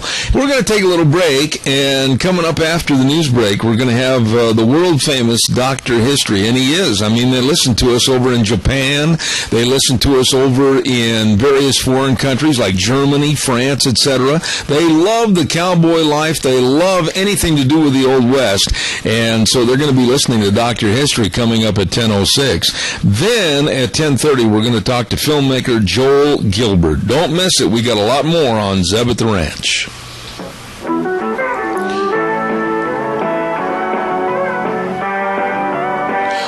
Welcome, welcome, welcome. Oh, my, I wished I was doing this program out on the sun deck. It's a beautiful day in the neighborhood. Good morning, I'm Zeb Bell. Hour number 3, Zeb at the Ranch, and, of course, with our major sponsor, your Magic Valley Les Schwab Tire Centers, and all of our great advertisers, including Lee's Furniture, Floors, and more at 459 Overland in Burley, and our friends at Western Way Services, always reliable. Start on the route service, get rid of your garbage. Call 734-6969. Oh, man, you know, I just picked this up, and I was looking at the menu today of the Chadwick Sports Grill at 139 West Main in Burley, and absolutely this will just knock your socks off. Pulled pork burritos with Santa Fe rice and soup or salad for just $9.95. Let me say it again because it makes you want to drool. Pulled pork burritos with Santa Fe rice and soup or salad, just $9.95. We're at a great place to eat. Love that menu. Neat people. 139 West Main in Burley, the Chadwick Sports Grill. You get over there today. Hey, by the way, on Thursdays, we have a program segment on Zeb at the Ranch at 10:12 in the morning on Thursdays, and it's called School Days in Cassia County, and we'd like to thank two of our sponsors, Child's World at 1308 Overland in Burley. They're having right now their 11th annual Everything for Babies and Toddlers sale that's going to end on July the 5th. Don't forget that. Take advantage of everything for 25 to 50% off at a Child's World, 1308 Overland in Burley. And don't forget, too, Ambulatory Surgery Center at 1344 Highland Drive in Burley. My goodness, many of the procedures performed at the Ambulatory Surgery Center in Burley, right across from the hospital, will save you money, whether it's cataract surgery, life-saving colonoscopies, dental procedures requiring anesthesia. They can help, and they will. At the Ambulatory Surgery Center in Burley, call 677-8888. Well, lo and behold, here we have the one, the only, heard in Japanese and heard in Danish like a roll. Here he is, Dr. History. Morning, Zeb. How you doing this morning? Oh, not too bad. We are becoming world famous. We haven't had severed relations with any country yet, but they're listening to us all around the world. Well, and hopefully we can improve those relations as they learn what you and I have to say about this great country, and hopefully give them a better perception of what the real people are here in America. With the Obama administration, it wouldn't take much. That's true. That's true. Okay, now that we've got dead air, what are we going to say next while we're being listened to around the world? I was waiting for you. Well, this week, of course, is one of my favorite times of the year, and that's the 4th of July. Right. And every year, since we've started this program, Zeb, you and I have done a show about our flag and about our national anthem. And so that's what we're going to talk about today, and hopefully give people a little better appreciation of our flag and of our national anthem. I have got a book, and I'm looking around my office frantically because I forgot about what you were going to do this morning, and I've got a book that I want to give you to read about Francis Scott Key and being held captive on that British boat while he wrote the Star-Spangled Banner. I am going to find that for you and give it to you to read. It's excellent. That would be great, because that'll go right along with what we're going to talk about today. All right, well, I'm going to turn it over to you, and then if you would give me an opportunity at about 20 after the hour for a quick commercial break, I'd appreciate it. Okay, and also, Zeb, we are also going to save the last couple of minutes for the singing of our national anthem. All right, so we'll plan on that. At the time, we need to cut away to that so that we can save that for our very last. All right, we'll do that at exactly 10:28, and as long as you've told Gina, we'll be all set to go. We're good. All right. Well, you know, as a student of history, I find that time after time, you can see the hand of God in preserving and protecting this great nation. For example, the British set fire to the White House and the Capitol, which was stopped by a sudden rainstorm. Well, they did it again, a second night, and again, another rainstorm. So several times during the American Revolution, the British had the opportunity to defeat the American forces, but for some reason they did not. There was an instance where George Washington had to get his troops across the bay, and there was a fog that came in that rolled in at just the right time to get his men across the Potomac. Again, time and time again, the hand of providence, the hand of God has helped preserve our country. And in fact, our founding fathers referred to the hand of deity in the writing of the Constitution and the Bill of Rights. Now, you know, there are those who would have us remove the words "under God" from our Pledge of Allegiance, and there are those who would have us change our national anthem because it's too difficult to sing. But, you know, knowing the story of how this song came to be written by Francis Scott Key, I believe it embodies the spirit of this great country, the bravery and the courage of our military people. Absolutely. And I know that there are listeners out there who lost loved ones in the wars, and there are probably some listeners who were actually in the conflicts. And every year, I just want them to know how much I appreciate what they have done, the sacrifices to protect my freedoms, and the freedoms of speech that allows you and I to talk on this radio show, the freedom that allows me to go to the church of my choice, to raise my family, to travel across this country without fear, to be able to read and write the subjects of my choosing.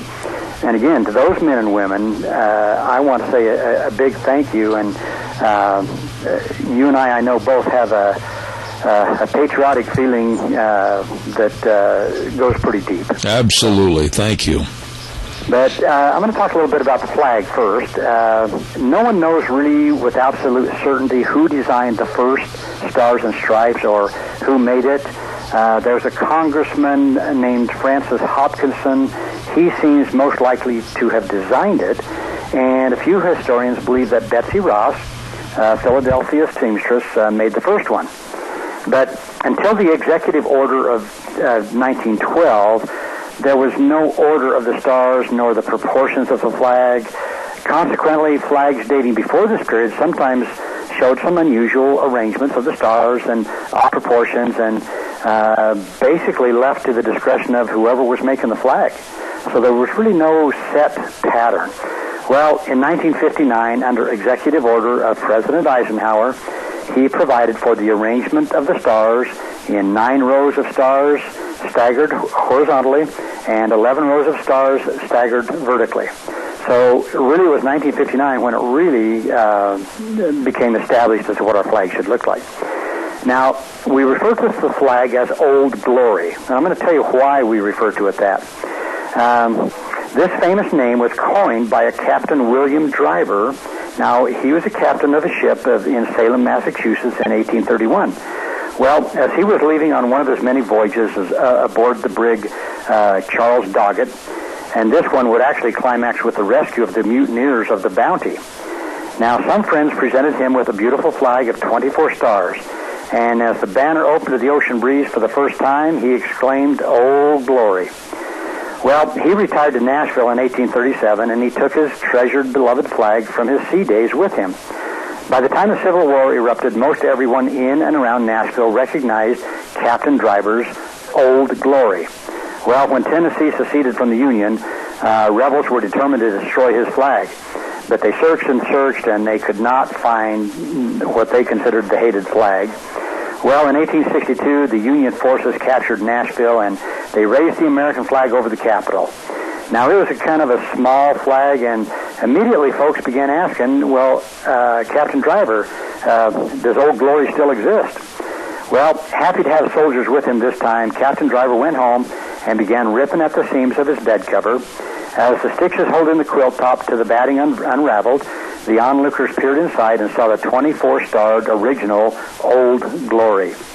Well, Captain Driver gently gathered up the flag and returned with the soldiers to the Capitol. Though he was 60 years old, the captain climbed up to the tower to replace the smaller flag with his beloved flag. Well, the 6th Ohio Regiment cheered and saluted and later adopted the name of Old Glory as their own, telling and retelling the story of Captain Driver's devotion to the flag that we honor yet today. Now, in order to talk about the national anthem, we need to start with the War of 1812. And let's talk about that for just a second. This was about a 3-year military conflict between the United States on one hand and on the other, Great Britain. Now, a lot of people kind of have the misconception that 1776 was the end of the war with Great Britain, but it really wasn't.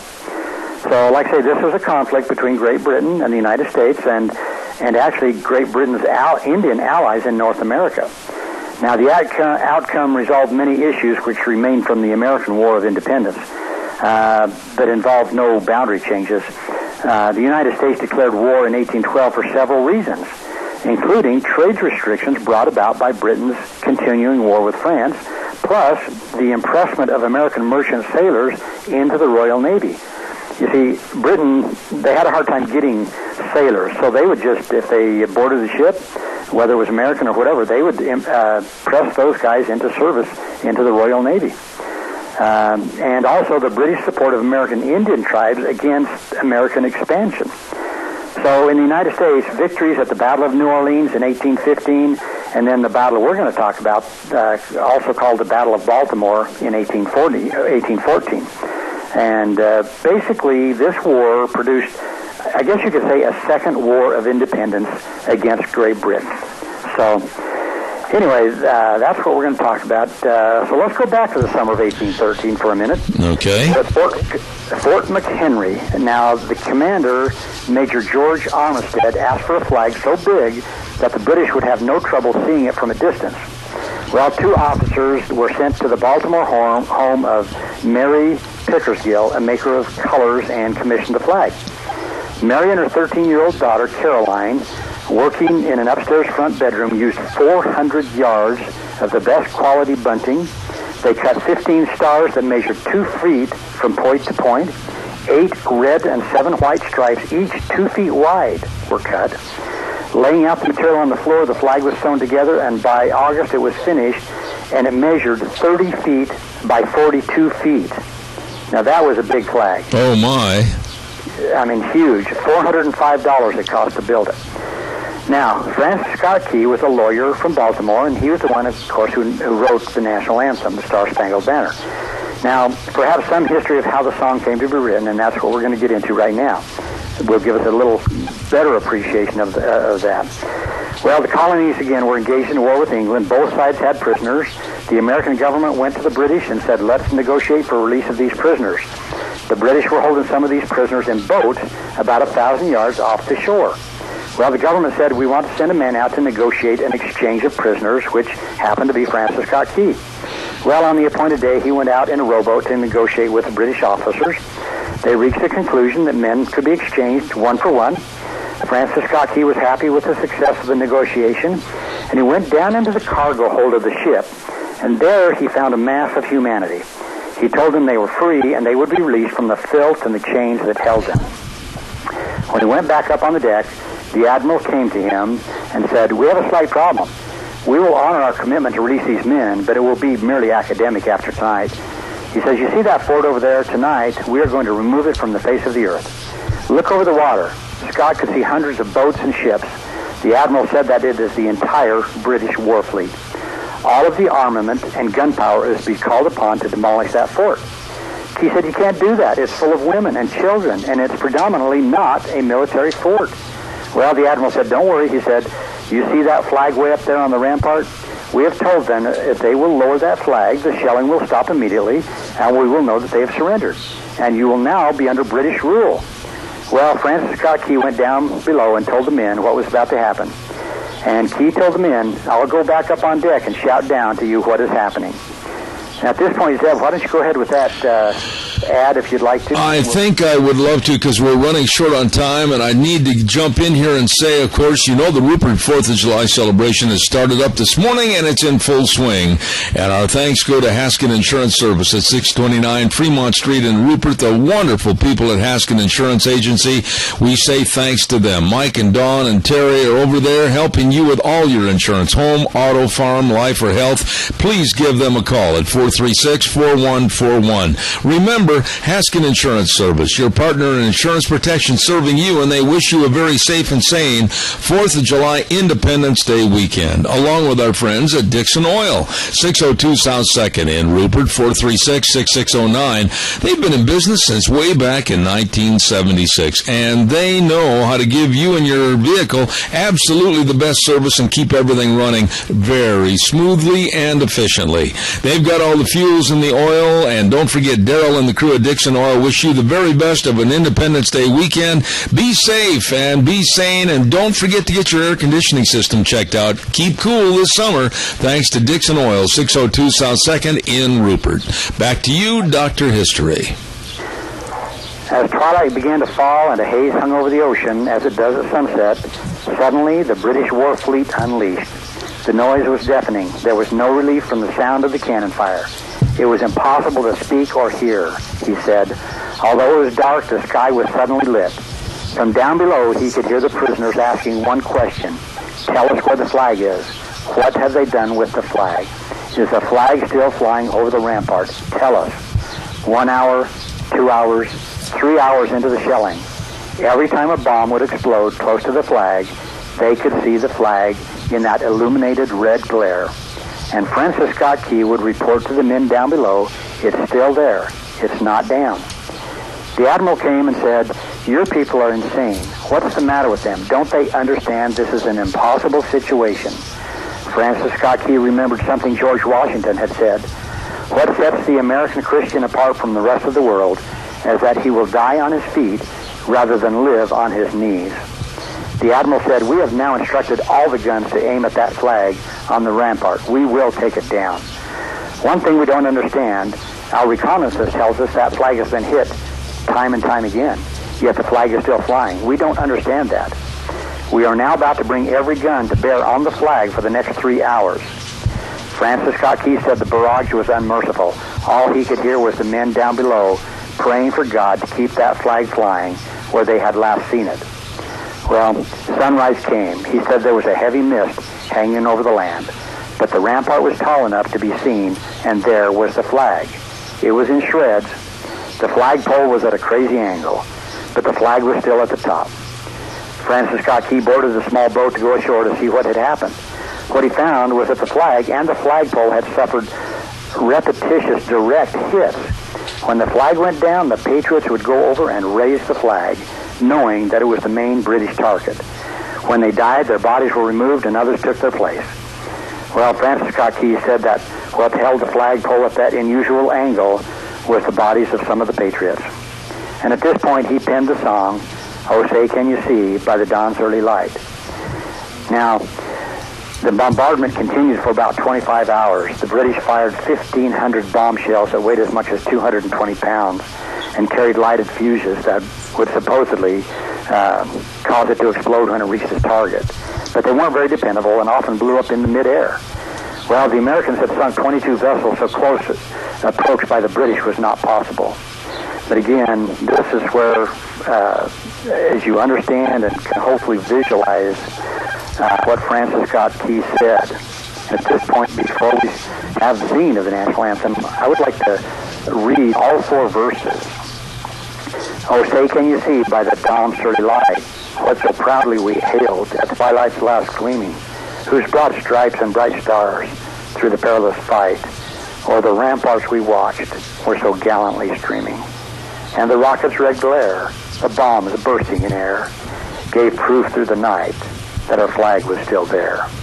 Oh, say, does that star-spangled banner yet wave o'er the land of the free and the home of the brave? On the shore dimly seen through the mist of the deep, where the foe's haughty host in dread silence reposes, what is that which the breeze or the towering steep, as it fitfully blows, half conceals, half discloses? Now it catches the gleam of the morning's first beam, in full glory reflected, now shines on the stream. 'Tis the star-spangled banner, oh, long may it wave, o'er the land of the free and the home of the brave. And where is that band who so vauntingly swore that the havoc of war and the battle's confusion, a home and a country, should leave us no more? Their blood has washed out their foul footsteps' pollution. No refuge could save the hireling and slave from the terror of flight or the gloom of the grave. And the star-spangled banner in triumph doth wave o'er the land of the free and the home of the brave. Oh, thus be it ever when free men shall stand between their loved homes and the war's desolation, blessed with victory and peace. May the heaven-rescued land praise the power that has made and preserved us a nation.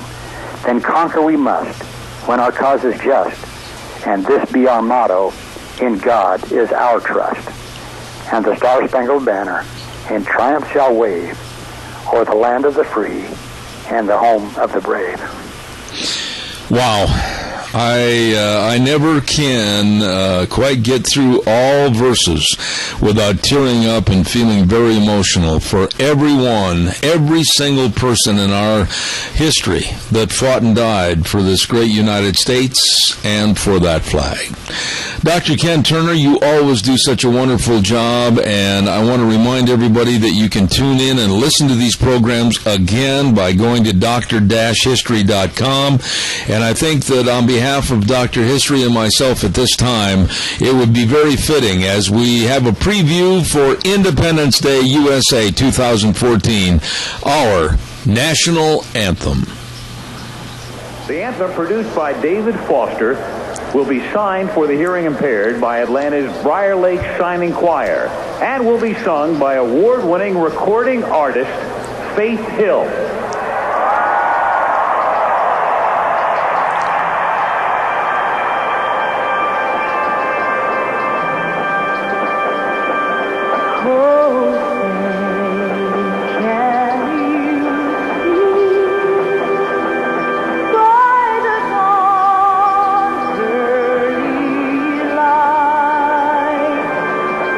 So proudly we hailed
Faith Hill with our national anthem. And thank you again to Dr. History for a wonderful, wonderful story about the origination of our national anthem with Francis Scott Key. We're going to send it over to our main studios in just a moment, but I want to remind everybody about Harris Plumbing NG. For all your plumbing service needs, don't forget one call. That's all it takes, 431-8633. Excellent service. Underline that. Excellent service, serving you reliable, responsible, and professional, fixing things that needed fixing right away. Harris Plumbing NG. I'm very impressed with their service. Everything's done efficiently and respectfully, so give them a call today. Harris Plumbing at 431-8633. We'll be back in just a few moments. And now back to Zeb at the Ranch on AM 1230 KBAR. To reach Zeb, call 436-2244 or toll free 1-866-927-4587. And now, here is Zeb Bell. Thank you very much. Don't forget, sugar beet growers, may I please have your attention? Introducing Preaxor from BASF, the newest form of chemistry for sugar beets to fight disease and potentially increase yield and sugar content of your sugar beets. Preaxor contains headline and a new compound, Xemium. That duo, along with everything else, provides excellent control of powdery mildew. As I said, with application of BASF's Preaxor, 45 to 60 days prior to harvest, you have the potential of higher yields and more sugar content in your sugar beets. Contact your local ag chemical supplier today, or BASF Ron Ellis, 431-6776, or Tim Perry at 844-0682. BASF's Preaxor for your better sugar beets. Ladies and gentlemen, right now, we're going to go to the phone lines, and I have with me a guest that was on our program about 6 months ago, I think it was, a filmmaker that, believe me, with this current administration has a lot of material to work with. Let's say good morning to Joel Gilbert. Joel, good morning. How are you? Hi, great to be here. Well, it's my pleasure, and you are going to be introducing, I understand, a brand new premiere of a film. Give us the name, give us the title, and tell us something about it. Yes, sir. It's called There's No Place Like Utopia, and the world premiere is in Denver on July 18. It's going to be there at the Regal Cinema, and then we'll go to 10 cities after that, and then nationwide by the end of August.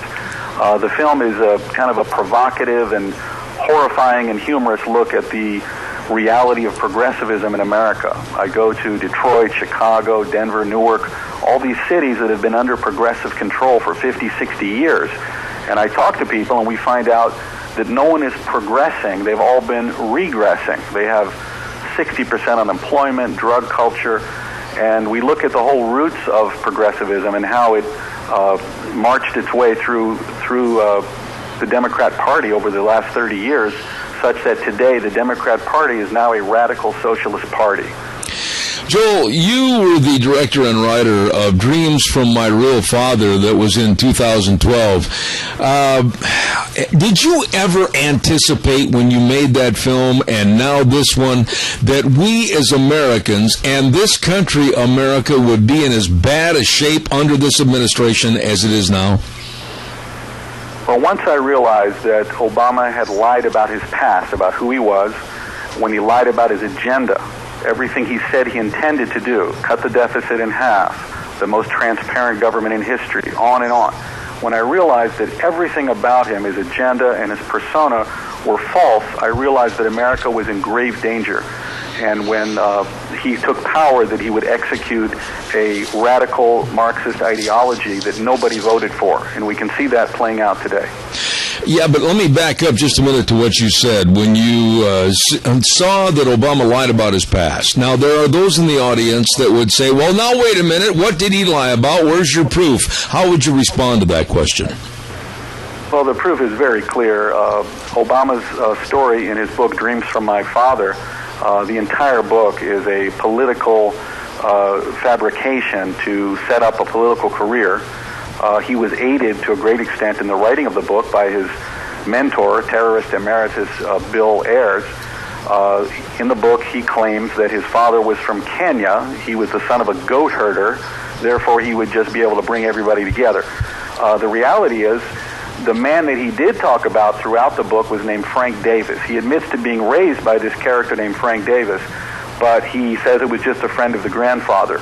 In my research and in my film, Dreams from My Real Father, I show that Obama's real father was Frank Marshall Davis, a Communist Party propagandist and Soviet agent out of Chicago who moved to Hawaii and had an affair with his mother. And then Obama ended up being raised by him. So more dangerous than the biological connection to Frank Davis is that Davis became his ideological mentor. And it was clear that Obama followed the dreams from his real father to Occidental. He said to study with Marxist professors. He went to socialist conferences, Malcolm X, and then in the bowels of the Marxist movement in Chicago, where his father came from. So his entire life history is one of a revolutionary communist and a red diaper baby. That means the child of a Communist Party member. You know, Joel, I've said on my program many times that I don't think we've seen the worst or the depth of this man, Barack Hussein Obama. How would you respond to my statement? The more he reveals himself, the more he is truthful about who he is and what he wants to do, the more frightening and dangerous it becomes. Did anybody vote for the idea that I'm going to go around Congress and implement my own rules? Did anybody vote for letting illegal immigrants, rush across the border without deporting them? Did anybody vote for anything that he's promoting? We are seeing it just gets worse. The more you know him, the worse it really gets. He's finally revealing slowly, but the strategy of the Marxists and the socialists is to hide their true agenda, because they know if they really told people what they wanted to do, no one would support them. Joel, without... He learned from Bill Ayers. The Weather Underground terrorists from the 60s said things like, let's have a communist revolution and destroy America. And no one supported them because it was evil. And when they came out of the underground in the early 80s, they realized if they would just say different things, if they would say, let's help poor people, let's help middle-class families, that they would get a lot of support and they could take over the Democrat Party, which they did, but implement their original agenda. Let me back up and talk about the title. Now, There's No Place Like Utopia. When you thought of that for a title of this movie, why? Why did you choose that? Because really, it doesn't give the audience any influence as to what it's going to be about. Why the Utopia? Well, it's a play on the concept of there's no place like home from The Wizard of Oz, from Dorothy's Conclusion. And in the film, we use a lot of analogies with the Yellow Brick Road. People follow the Yellow Brick Road. In history, you follow Mao or Hitler or Stalin, and you're told that this magical wizard, this God on earth, is going to solve all your problems and deliver you to paradise on earth. And we know from The Wizard of Oz, she gets to the Emerald City, and Dorothy realizes he's just a charlatan. He's just a carnival hawker. And the wizard sends her to the witch's castle, and she's thrown in the dungeon. And we know in history when people followed these charlatans, they ended up in the gulag or starving to death in collective farms. So this is the analogy we have of today. Really, Obama is the new Wizard of Oz. He made all these promises that he never intended to keep, and he's taking us down a path not toward paradise, but toward the opposite. When you look at your other works, how would you rate There's No Place Like Utopia as compared to Dreams from My Real Father? I would like to think I keep getting better and better, but it's a completely different type of film. Dreams from My Real Father is kind of an alternate autobiography of Obama's life, where we have a narrator in first person, takes us through the real history of Barack Obama through the eyes of his real father, the communist propagandist Frank Marshall Davis. This film is different. There's no place like Utopia. I travel around the country talking to people in person, and a lot of interesting people, and hear their stories. It's kind of a journey of discovery of the roots and reality of progressivism. And by the way, anyone can see the trailer. It's on our website. It's there'snoplaceLikeUtopia.com. When you talk to these people, and I don't want to give away a lot of the movie, but what was the general feeling, whether they were Republican, Democrat, Independent, or whether they were like 30-year-old men on the street that haven't got a clue as to what's going on politically? What was the general response about Obama? Well, the people there in these inner cities, they were simply fed up. They didn't really want any part of progressivism. They were not interested in government handouts. Even if they were on government handouts, they all said they didn't want them. They did not want to smoke marijuana. They absolutely did not want amnesty for illegals. So it was like going to a CPAC convention. These people had lived through progressivism for many years and seen that they were all regressing, just saying we're getting poorer and poorer. It was like talking to people coming out of the Soviet Union and saying to them, how would you like, should we have a little socialism over here? And they would say, are you crazy? Do you know about our awful experience with this system? So these are the people that have been through the progressive cities, and they're saying this is not something you should have in Washington and then bring it to every city in America. So I was actually inspired when I talked to these people. They realized there was no rainbow at the end of the yellow brick road, and they were not Obama supporters for the most part. Yeah, okay, here's the yeah but answer to that, or question, if you will. How do we get out of where we are now, Joel? Are we in too deep and the government keeps throwing dirt on our heads? Can we dig our way out of this hole? I think so. I think Americans from east to west, everywhere, really just want a traditional, wholesome life. Even the poorest people on government handouts, they are traditional people, and they want to have jobs and want good futures for their children. I think it's going to take leadership, good leadership, whether it's a Democrat or Republican, to tell the truth and expose that this radical Marxist ideology out of Chicago that Obama brought with his gang is not in the interest of America. It's a very far distance from American values. And this is the fraud that's been executed by the Democrats and by these radicals that took over the Democrat Party, is to claim they just wanted to help people and help families, when in fact they had a very radical agenda to eliminate the American middle class. Let me ask you this question. In the writing, the scripting, and the producing of this film, there's no place like Utopia. At any time, did you fear for your livelihood or fear for this project to be completed?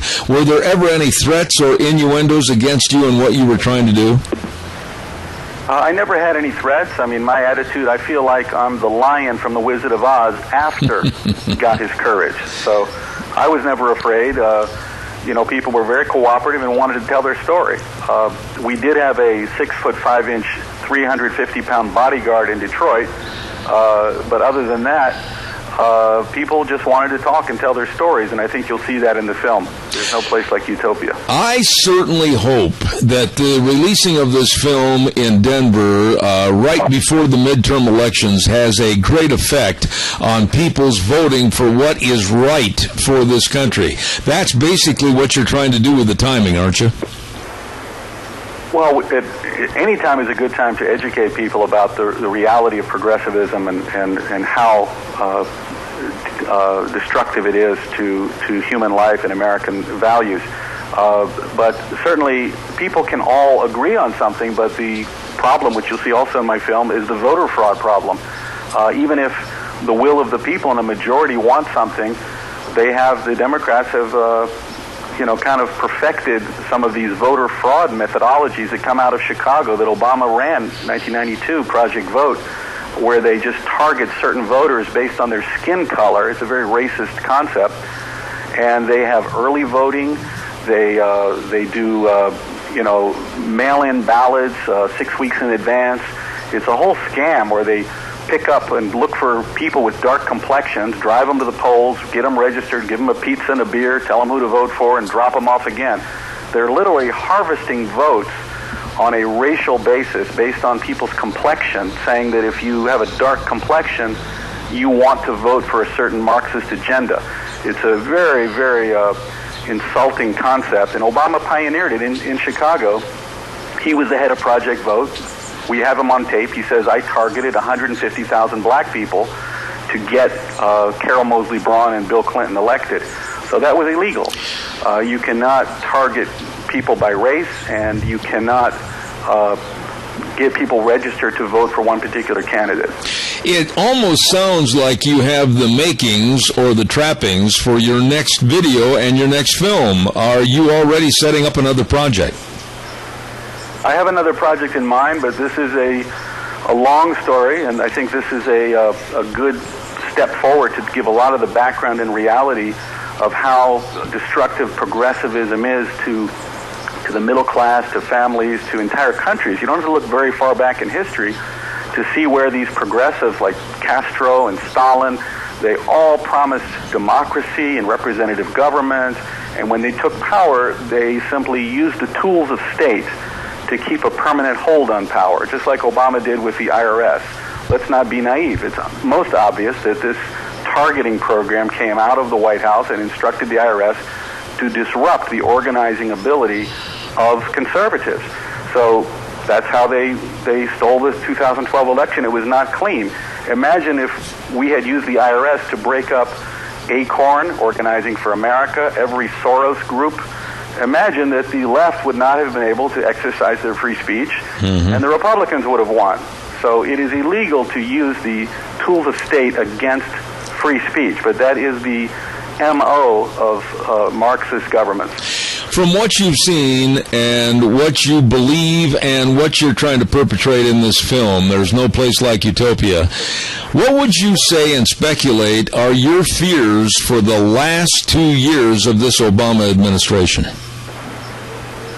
The last 2 years are going to be spent like he spent the first 6 years, agitating. The goal, Obama came to Chicago on behalf of white communist organizations to be a front man with a black face to agitate the black church groups. The blacks did not want anything to do with communism because they were religious people. But Obama's job was to be professional agitator, to rub salt in the wounds of minorities and divide and polarize them. And the ideology was to use that discontent to take power. So in office today, everything that Obama does, you have to look at the fact that he's a professional agitator. He wants to polarize the society along the lines of racial and class lines. So while commentators say, oh, he's not successful in the economy, he's not successful abroad, he doesn't care. In his mind, he's successful because he's polarizing people along racial and class lines, which will be able to allow them to harvest votes to keep power. And that's what he'll be doing for the next 2 years. Joel, again, I want you to reiterate when and where this film can be seen and give us the opening dates and then take it from there, would you please? Thank you so much. It's July 18 in Denver at the UA Regal Stadium 9. It's next to Dave & Buster's. Anybody knows anybody in Denver, let them know. And it's going to be showing 5 times a day for at least 3 weeks, hopefully more. And they can check out the trailer. Again, it's There's No Place Like Utopia.com. And I think it's going to be a very educational and fun film for everybody to see. Joel Gilbert, God's blessings to you, and every project that you do I know is first class. So I wish you the best of success with the film There's No Place Like Utopia. Come back and visit with us again in the future, if you would, please. I sure will. Thanks for having me. God bless. Thank you much. Bye. Absolutely a must-see. There is no place like Utopia. And the filmmaker, Joel Gilbert, and I have the copy of Dreams from My Real Father. This man does excellent work, and I highly recommend this film. Okay? Calls are welcome and appreciated right now, but right now we're also going to have the weather forecast, an update with MichaelRogersWeather.com, and it's brought to you by Scarrows Meats, 331 North Road, Jerome. Number to call, 324-7657. Scarrows Meats, oh my goodness, with the marinated tri-tips for any occasion. Oh, it's delicious. Everything they sell is guaranteed. You check it out today. Scarrows Meats in Jerome. Right now, here is Michael Rogers Weather. Hello, everyone. Michael Rogers from MichaelRogersWeather.com. This is so easy. Sunny and hot all the way through 4th of July. Yeah, beautiful. Not really the problem is trying to figure out the daytime highs. Right now, you're going to hit a high of 92 today. Then you get a little bit warmer. But they're not saying triple digits for your area or, say, Twin Falls. But other than that, your weather story all the way through the weekend will be sunny and hot. So enjoy the weather. So the weather you got. Thank you, MichaelRogersWeather.com. And it's brought to you by this hour by Scarrows Meats, 331 North Road, Jerome. These are wonderful people. They've been in business for over 20 years. Your hometown meat cutter, selling taste, one bite at a time. Scarrows Meats. Ooh, that sounds good right now for lunch. I wonder what Deanne's going to have for lunch. Goober! Anyway, we'll find out in just a little bit. Tomorrow on the program, we're going to have Doug Johnson from Colorado, and we wish Doug the very best. He's gone through some real scary surgeries over the last couple of weeks, and we wish him a lot of success. Then we're going to be talking about Boise State University. That's right, Boise State University has tried to push and promote some free speech zones, and they're in trouble, and they should be for trying to do that. And we're going to be talking about that tomorrow. We have with us, let's see, I'm trying to find my list here. The state police are going to be on the program talking about all hands on deck campaign for the Independence Day weekend, along with some other guests that we're going to talk about tomorrow morning in the first hour. So, and we might even, I've got to check this out, I'm not sure, have a call from Idaho Senator Mike Crapo, but I've got to check with his listing and his people back in Washington, D.C. Don't forget your Magic Valley Les Schwab Tire Centers. Oh my, they've got all your tires for all your pickups, your SUVs, your cars. You know, you need to check out the Terramax HT. That is excellent for your light truck and SUVs. And don't forget, too, you don't want to be driving down the road headed south, but actually headed north. In other words, you need an alignment on your tires. Well, for better handling and tire mileage, you better get in there today and check out a wheel alignment on your vehicle, or a front end alignment, along with the shocks and the struts. And don't forget the very best in brake service. They really care, and they know brake service. Every location, all 7 of them, really can help you at your Magic Valley Les Schwab Tire Centers. Stop in today and see Lane and Rupert, Dave on Blue Lakes in Twin Falls, Mike in Buell, Mike in Jerome, the Twist family in Paul, John on Poline in Twin Falls, and Randy on Overland and Burley. Your Magic Valley Les Schwab Tire Centers. You know, I would imagine, knowing Gina like I do, that on her way home from the station, she just inadvertently stops on the square. And how many food booths have you got left to sample? Well, I have not been down there yet, but I do know. I have no idea. I haven't sampled any yet today. Now, Uncle George is there, you know. Is Uncle George still there? Uncle George is there with the biggest, what would you call that? It's not a cook shack. It's kind of like a huge semi on wheels. It is. I love the POW MIA Cook Shack. Of course, he can cook like a phenomenal amount of burgers all at one time. And he's going to be there till 10 o'clock tonight. Yeah, 100. And he said on the air that one day when we were over at Snyder's Surplus, 100 and, what was it? I think it was 150 burgers that he can cook at one time. And you ought to see that guy flip those 150. Oh, yeah, watch out, because burgers are literally flying. Oh, man. But anyway, lots of good things happening. Now, how far are all the festivities from your house? Can you walk downtown and take part of everything? 2 blocks. 2 blocks. 2 blocks. And honestly, what I do for the fireworks display is I'll just put out the chairs in my backyard. Now, the fireworks display is this evening, right? Yes, it's tonight. And, of course, everybody's a big old congregation out there at the Rupert Square. Remember, please don't bring your pets, and make sure that you keep your pets in a safe place tonight. Lots of people are going to be lighting off fireworks, and if your dog or your cat or anything like mine, they hate that stuff. So absolutely. They're in a safe place that they can't run away, or you'll be losing your pet. I need to ask you a question. When you watch the fireworks, are you one of the people that is an ooh, or are you a ah? I'm more of a type person. Oh, okay. There's either oohs or ahs. Don't mess up my story here. Now, are you an ooher or an R? I guess I'm an I. Just went like that. But that's going to be a lot of fun. At dark, so right around 10-ish, whenever the sun sets and it gets really nice and dark, that's when they're going to start lighting off the fireworks. Oh, man. I'll tell you what, there is nothing like the 4th of July Independence Day fireworks. I love it.